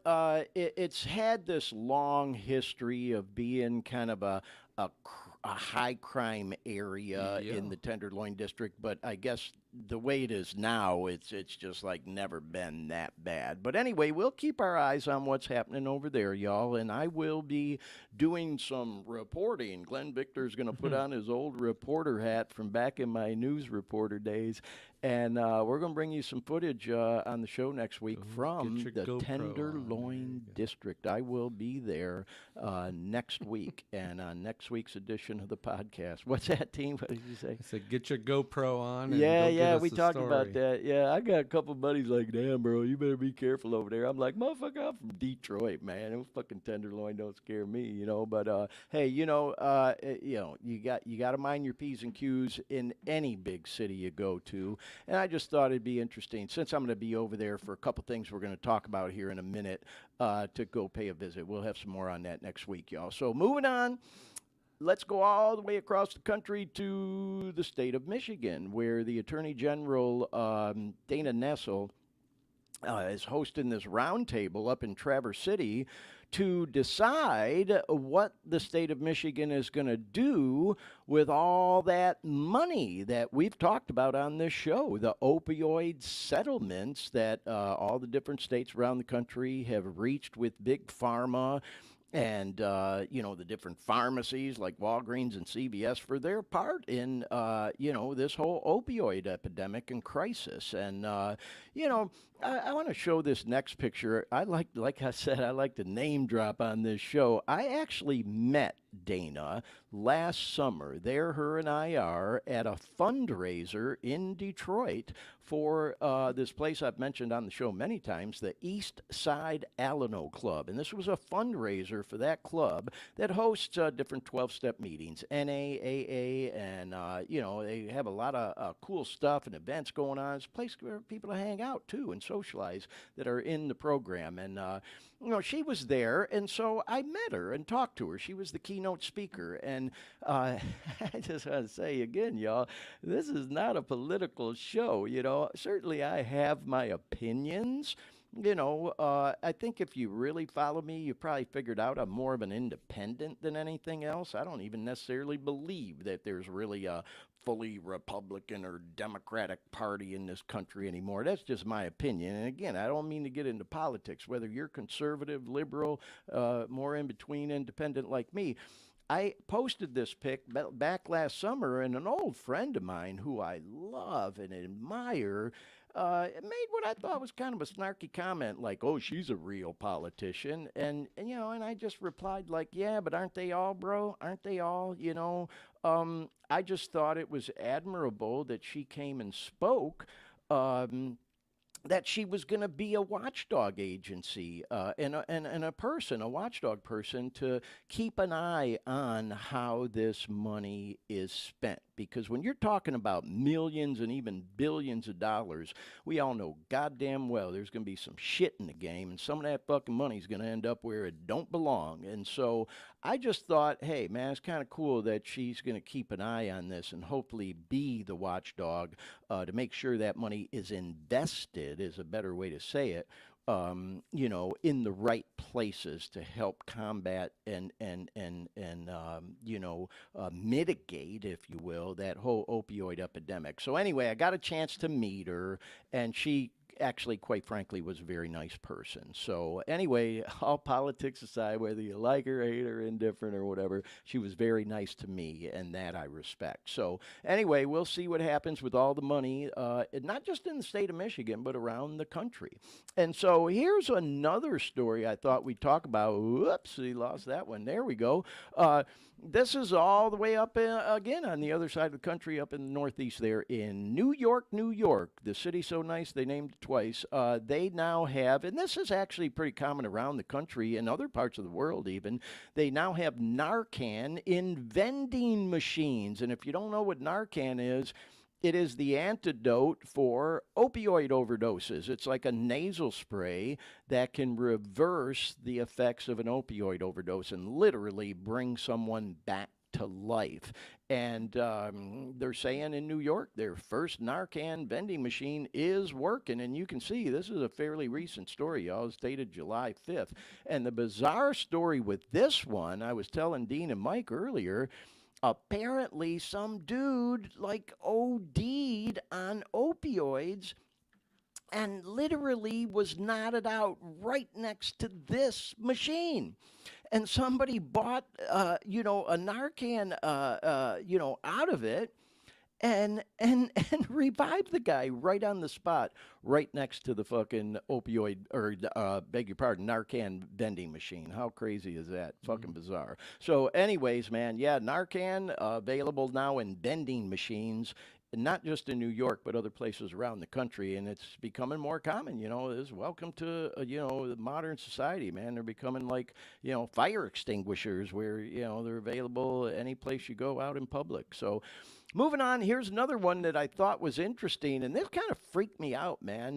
Madonna, yeah, that Madonna definitely caught my attention because for those who don't know, she's a Detroit girl, man. She grew up in a place called Rochester Hills, which is suburb of Detroit. Is basically like growing up in Detroit City, and there's some reports out there. Speaking of Narcan, that she allegedly was revived with Narcan recently.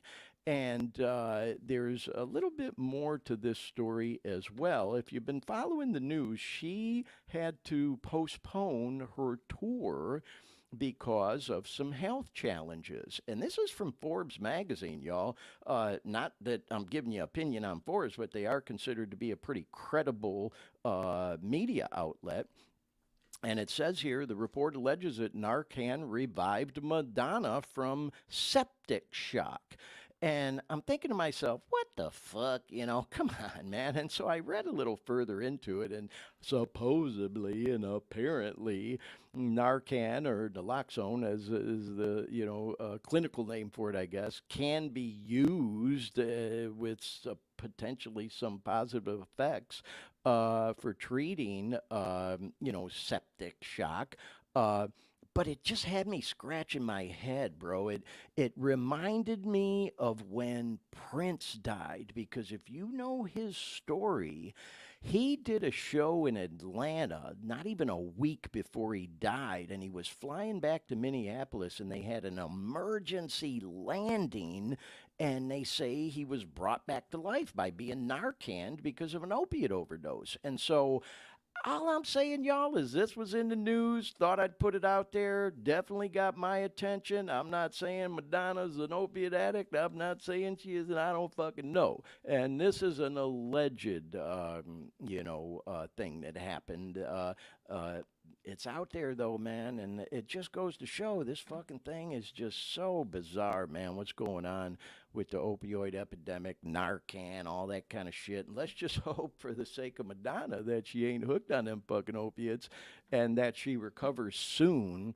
Because I will go see Madonna. I saw her as a younger man, long time ago, for the Who's That Girl tour back when I lived in Detroit still, because like I said, she's a hometown girl, man, Detroit City. And man, I'll definitely go see her because, let's face it, she's getting up there, man. I don't think she's going to be doing any world tours much longer.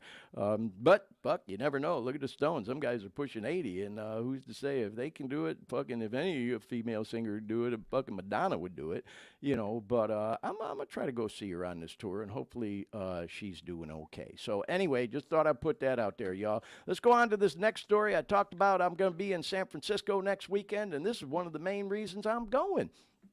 Going to see this young artist who I just love. Her name is Claire Rosencrans. And if you follow me on social media, you know that I've actually already seen her a couple times. I saw her last summer in Orlando, saw her again in Detroit at Masonic Temple, and if you don't know Claire, her story is so freaking cool. She makes all her music with her dad, who is close to my age. And Claire's just a young girl. She's like 20 years old, but she's been making music since she was a kid. There's like pictures and videos out there of her as a little girl sitting on her dad's lap at the piano and them making music together. And she has this concert coming up in San Francisco next Friday, I'm going to, that was actually postponed a couple of times. She was dealing with some health challenges herself, and I was supposed to go see her in March and then again in April, and then they bumped the show to July. And she's doing much better now. And what's kind of cool is she's actually releasing a new album on the day that I'm going to see her.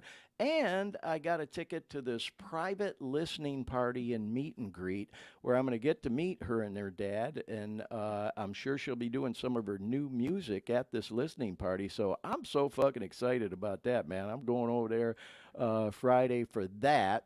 And this is something I just pulled about Claire off of Wikipedia. If you're interested, highly encourage you to go check out her music. It's so fucking cool, y'all. And yeah, she's a young girl, but like I said, she makes all this music with her dad. So it's music really that anybody might enjoy. And there she is, man. What a pretty girl, you know. I mean, we were just talking about Madonna. I'm thinking to myself, like, God, here's a modern day Madonna. You know, Madonna's getting up there, but Claire, man, she's, like I said, I think about 20 years old, such a beautiful girl. And this is another picture of her kind of with that little skater boy, motif, if you will. Kind of reminds me a little bit of Avril Lavigne when she was that age and younger. So just thought I'd show a few pictures of Claire. And there's her pops, Ragnar Rosenkrantz. And like I said, I get to meet him on Friday as well. And he plays bass in the band that she has. So anyway, just want to talk about that a little bit, y'all. And she won this award for a gold single called Backyard Boy. And that's kind of the one that put her on the map. That went viral on TikTok, and there you can see all of her crew and everything. She's got a really good crew behind her. And I thought that was a cool picture to show. So anyway, looking forward to that. Then the next night, I'm going to see these guys again, Dead and Company, or Grateful Dead, if you will. Of course, they changed their name when Jerry Garcia passed away, but there's Bob Wiseman in the middle there, and now on the end here where I got the pointer, that's John Mayer, who's been playing with them and touring with them, playing guitar. I actually saw them in Detroit at a place called Pine Knob last summer. And it was very cool. First time I ever went to a Dead show, and man, it was everything you would think it would be. There were definitely people there tripping, but everybody was just vibing, having a real good time. And man, during the intermission, I got a hell of an education about people who follow the Dead that call themselves the Wharf Rats, and they're people who live clean and sober but love following the group around. And they actually have a recovery meeting. It's not like NA or AA or anything like that. Is similar to those types of meetings, but it's non-denominational, if you will. And it's like a meeting that's similar to an NA or AA meeting, but it's all recovery people. And so I'll be looking for that Wharf Rats meeting. I guess they have yellow balloons they fly in the sky during intermission. You just look for the balloons, and you meet up with like-minded people.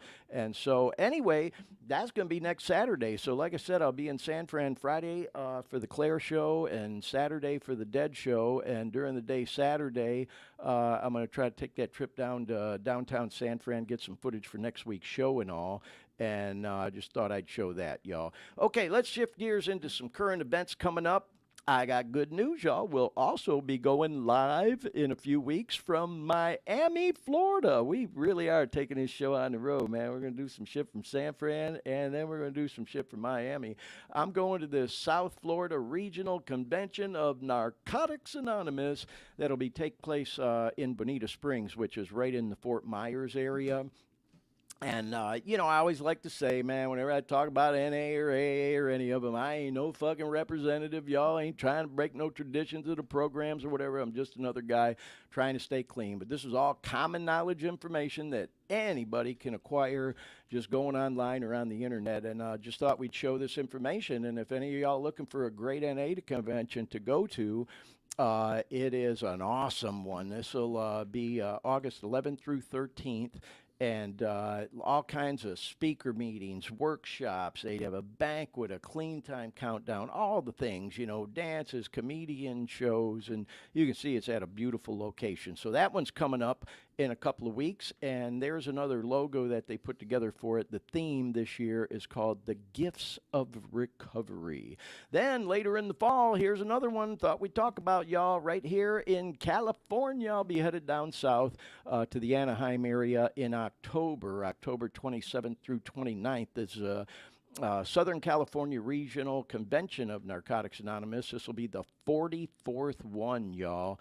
And the theme for it this year is right there. And you can see they put together this cool logo for it and stuff, and it'll be in Anaheim. So anyway, if you're looking for one to do in October, come on out to California, y'all. And then we want to talk about this today.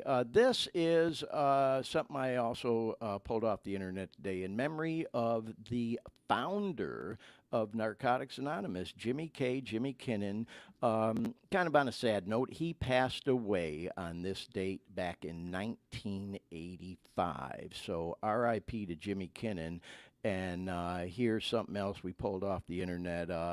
He passed away way back in 1985. For those of y'all who don't know, NA was founded in 1953 based on the 12 steps of AA, which was founded in 1935. Kind of interesting little flip of the dates there. But he passed away from lung cancer back in July of 85, man. That's back when everybody smoked them goddamn cigarettes, and that's what took him out. And this is probably the most popular picture of Jimmy that I've seen.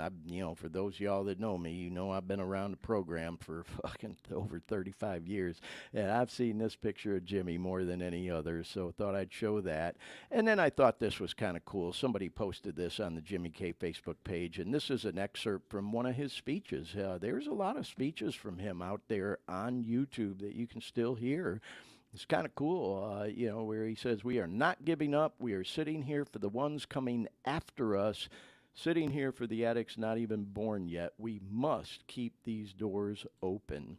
And so that's kind of the whole idea in, the NAAA fucking A meeting you pick, is, man, we often say, don't fuck up, man. Lives are at stake, and so it is about keeping the doors open once you get your life back on track and, keep coming back to help the people that are coming in for the first time. So anyway, RIP to Jimmy K. Had to do a little shout out to him. And speaking of shout outs, if you watched our show a few weeks ago, we had that girl Melissa on the show, Melissa Dawn. Oh my God, she was so cool, had such a great message. And she is doing this self-empowerment workshop. And if you remember, she talked about, how she has become a life coach, and she's working with all these women on self-empowerment. She's hosting a workshop in Michigan on July 19th. So that'll be in Plymouth, or on Plymouth, beg your pardon, in Ann Arbor. But there's the information, and her Instagram is, I thought it was on there, but anyhow, if you want more information on this, you can always, find out through this information we're showing on here right now. I'm trying to remember what the fuck. Oh, I know what her Insta is. Empower. Oh, Jesus Christ, I can't remember it. But anyways, if you're in Michigan, this is something that I think you may be very interested in attending. And again, this is for the ladies. So shout out to Melissa. And by the way, we had several people after we had her on the show ask if we could have her back to tell her whole story. And I reached out to her about that, and she said, heck yeah, so we will have her back on the show again down the road. And Melissa, I apologize. I thought we had your Insta listed on there, but it must have got cropped out of the picture. But nonetheless, if anybody's interested in information about that, DM me on my social media. I'll get it to you. Okay, this one, man, I had to do this. I talked to my friend. Well, we messaged each other today. Cece from Detroit, and look how beautiful she is, man. Such a sweetheart, and I just wanted to make sure with her it was okay for me to talk about this, and she said, "Oh, absolutely, Glenn, don't worry about it." And so I met Cece when I first started getting clean again a couple of years ago at the Eastside Alano Club in Detroit, and she's like a little sister, to me and a lot of us from over there, and just such a sweetheart. And look how pretty and beautiful she is, y'all. Well, she had a horrible accident, and look at this, y'all. Like I said, I wanted to clear it with her that it was okay for me to show this. And just yesterday, man, she's driving down I-75 in Detroit, and a fucking light pole from the other side of the freeway fell on the median, hit her car, and it like hit the back seat of the car. And this is what happened to her, but that ain't even the worst of it. Let's go on to this next one. This was posted by her mom. And she posted this. Look at this. To summarize, a semi truck on southbound 75, the other side of the freeway Cece was on, hit the median, and that sent cement debris in the pole over the median into her car, which was northbound. And the hospital people are saying that if she would have been even 1 second sooner, that it very well could have killed her because the pole landed in the back seat. If she would have been 1 second sooner, it would have hit the front. And here is her car, obviously, on the left. But if you look close, this is something somebody driving by took a picture and posted. On the left, you can see the fucking pole that fell over the median. And in the middle, look at all the debris, the concrete debris in the pole that fell over from the semi hitting it. And poor Cece's just driving down the freeway, and that fucking pole hit the back of her car. Y'all just think if, her mom said, if she'd have been 1 second sooner or whatever, it would have hit her in the front, and she probably wouldn't be here today. And look at this, man. Holy camole. So, yeah, that was her in the EMS unit and all. But I couldn't leave y'all with that image of her, so we had to go back to this one. She did let me know she's doing okay, some bumps and bruises and scratches, and she's okay. And, I just want to say, and Cece, I know you'll probably see this, in a previous life, Dean, you happen to know this about me. In my working life and career, I worked for a company for 25 years that had a real focus on traffic safety. It's something I know a lot about. And on average, about 35,000 people die in the United States alone every year in car crashes. So anytime you can walk away from a car crash, even considering what happened with you, sweetheart, man, you are doing good, and that certainly was no fault of your own. And thank God, man, that you're going to be okay and you're still here with us. Love you to death, girl. Peace. And just thought I'd share that with everyone. And as I mentioned, Cece, I thought I'd share this with y'all just to remind us all to enjoy the moments, man, because they can fucking end like that. Here, this poor girl's just driving down the freeway, minding her own business, doing her thing, and all of a sudden, right out of the blue, a fucking pole comes over the median and smashes into her car. Thank God she's all right. So peace to you, Cece. Hope to see you when I come visit by the end of the summer. All right, y'all. On another note, I thought we'd try to end the show on a more upbeat note, with a few funny memes, and then we're going to wrap it up in just a couple minutes here.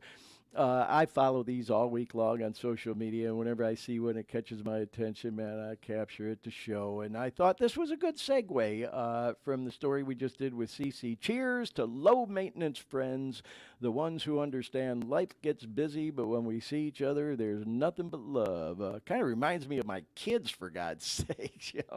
I don't hear from them half as much as I wish I did, or even see them as much as I'd like to. But hey, I get it, man. Everybody's busy. Fuck, I'm busy with my life, But whenever we do get to talk or get together, it is all love, and I try to be low maintenance even to my kids. I tell them all the time, I don't ever want to be a fucking burden to you, but just know I'm here, man. If you ever fucking need me, I'll drop anything and be there for you. And that's kind of how I felt with Cece. We don't talk really much because I'm out here in Cali now. She's back in Detroit, but we do follow each other on social media. And man, it's like the meme says here, nothing but love. So hey, Cece, hope you're doing good.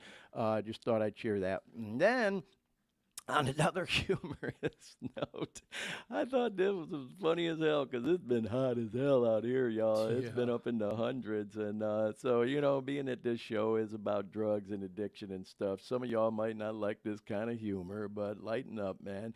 Somebody posted this. It's so goddamn hot out there, the crackheads are putting the copper back in the AC units, So anybody who knows, sometimes druggies, man, will start scrapping and try to steal the copper out of AC units. And so this meme says, hey, it's so hot they're putting them back. So, and then being that it was just the 4th of July and everything, I thought this was a funny one. If you think the fireworks are loud, try opening one of these late at night when you're in the kitchen and you're trying to sneak a snack and be real quiet and not wake anybody else up. They use these fucking plastic containers that are impossible to be quiet with. So if you get that one, you already know. And so that caught my attention, and I thought it was real funny. Thought we'd show that. And then finally, here's our last one, then we're going to wrap up the show, y'all. I'm not so sure about an inner child, but I certainly have an inner idiot that surfaces every now and then. I couldn't resist showing that one because isn't it true?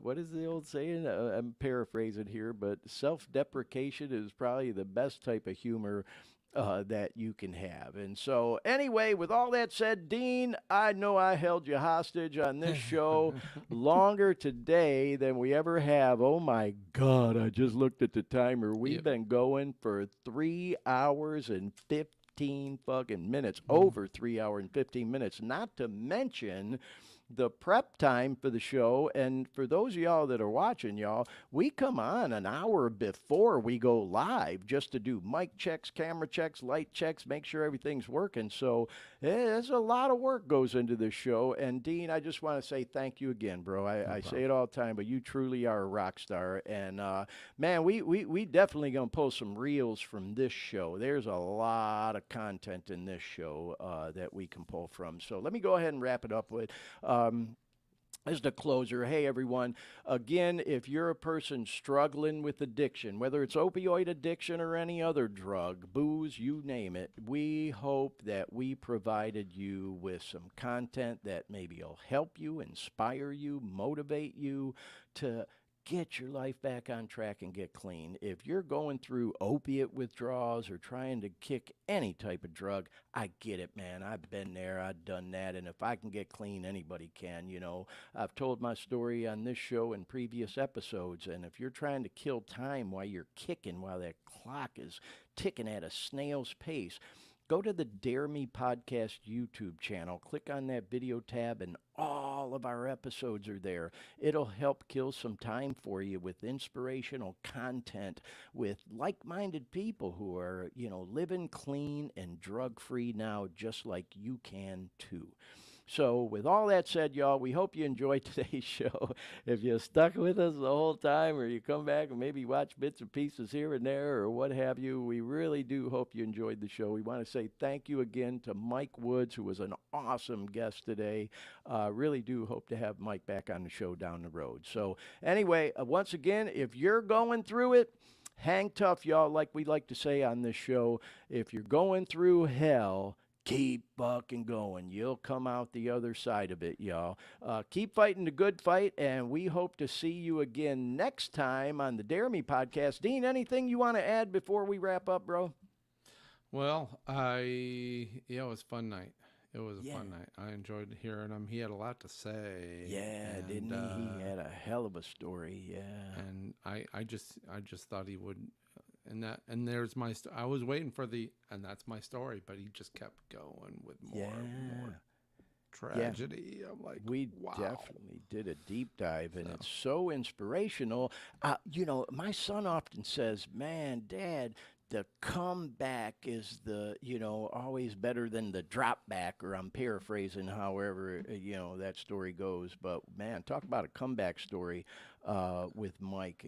So I get what you're saying, Dean. I'll very say one thing. Over the last few weeks, I've been, the thought in my head, and you've heard this before, that which does not kill you makes you stronger. Yeah.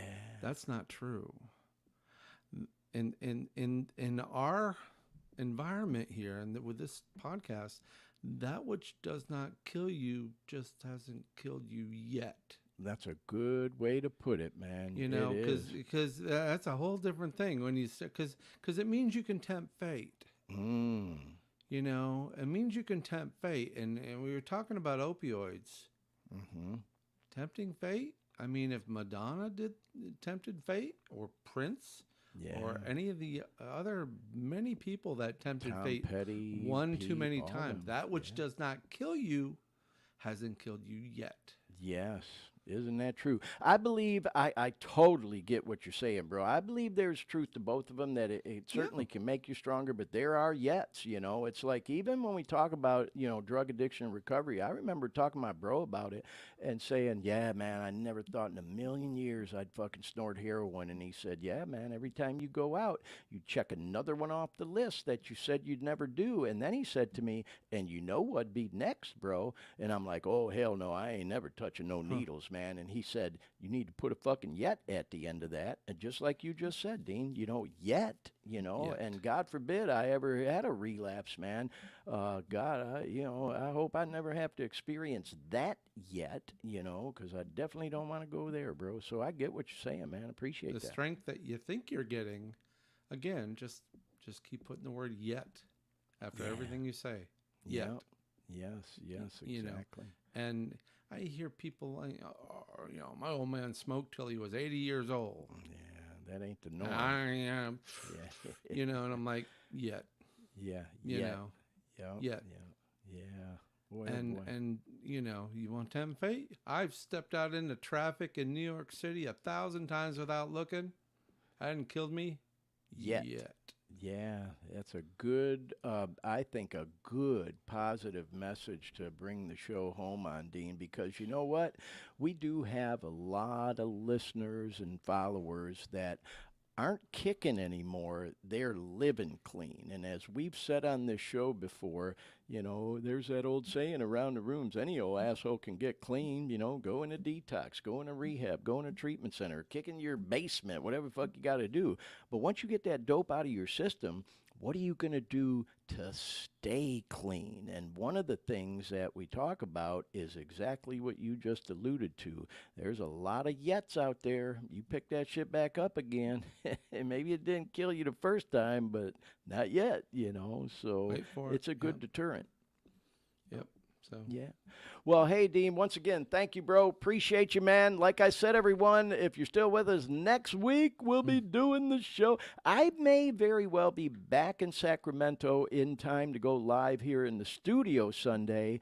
If that be the case, we absolutely will still have all the footage from the visit to San Francisco, just kind of like we did when we went to Lake Tahoe and Vegas and that whole kind of thing. So, we'll see how it flushes out, but it will be, the San Francisco version of the Dare Me podcast next week. So with all that said, thanks again, Dean. Thanks again to Mike Woods for joining us today, and hope y'all have a great week. We'll see you next time on the Dare Me podcast. Have a good night, everyone.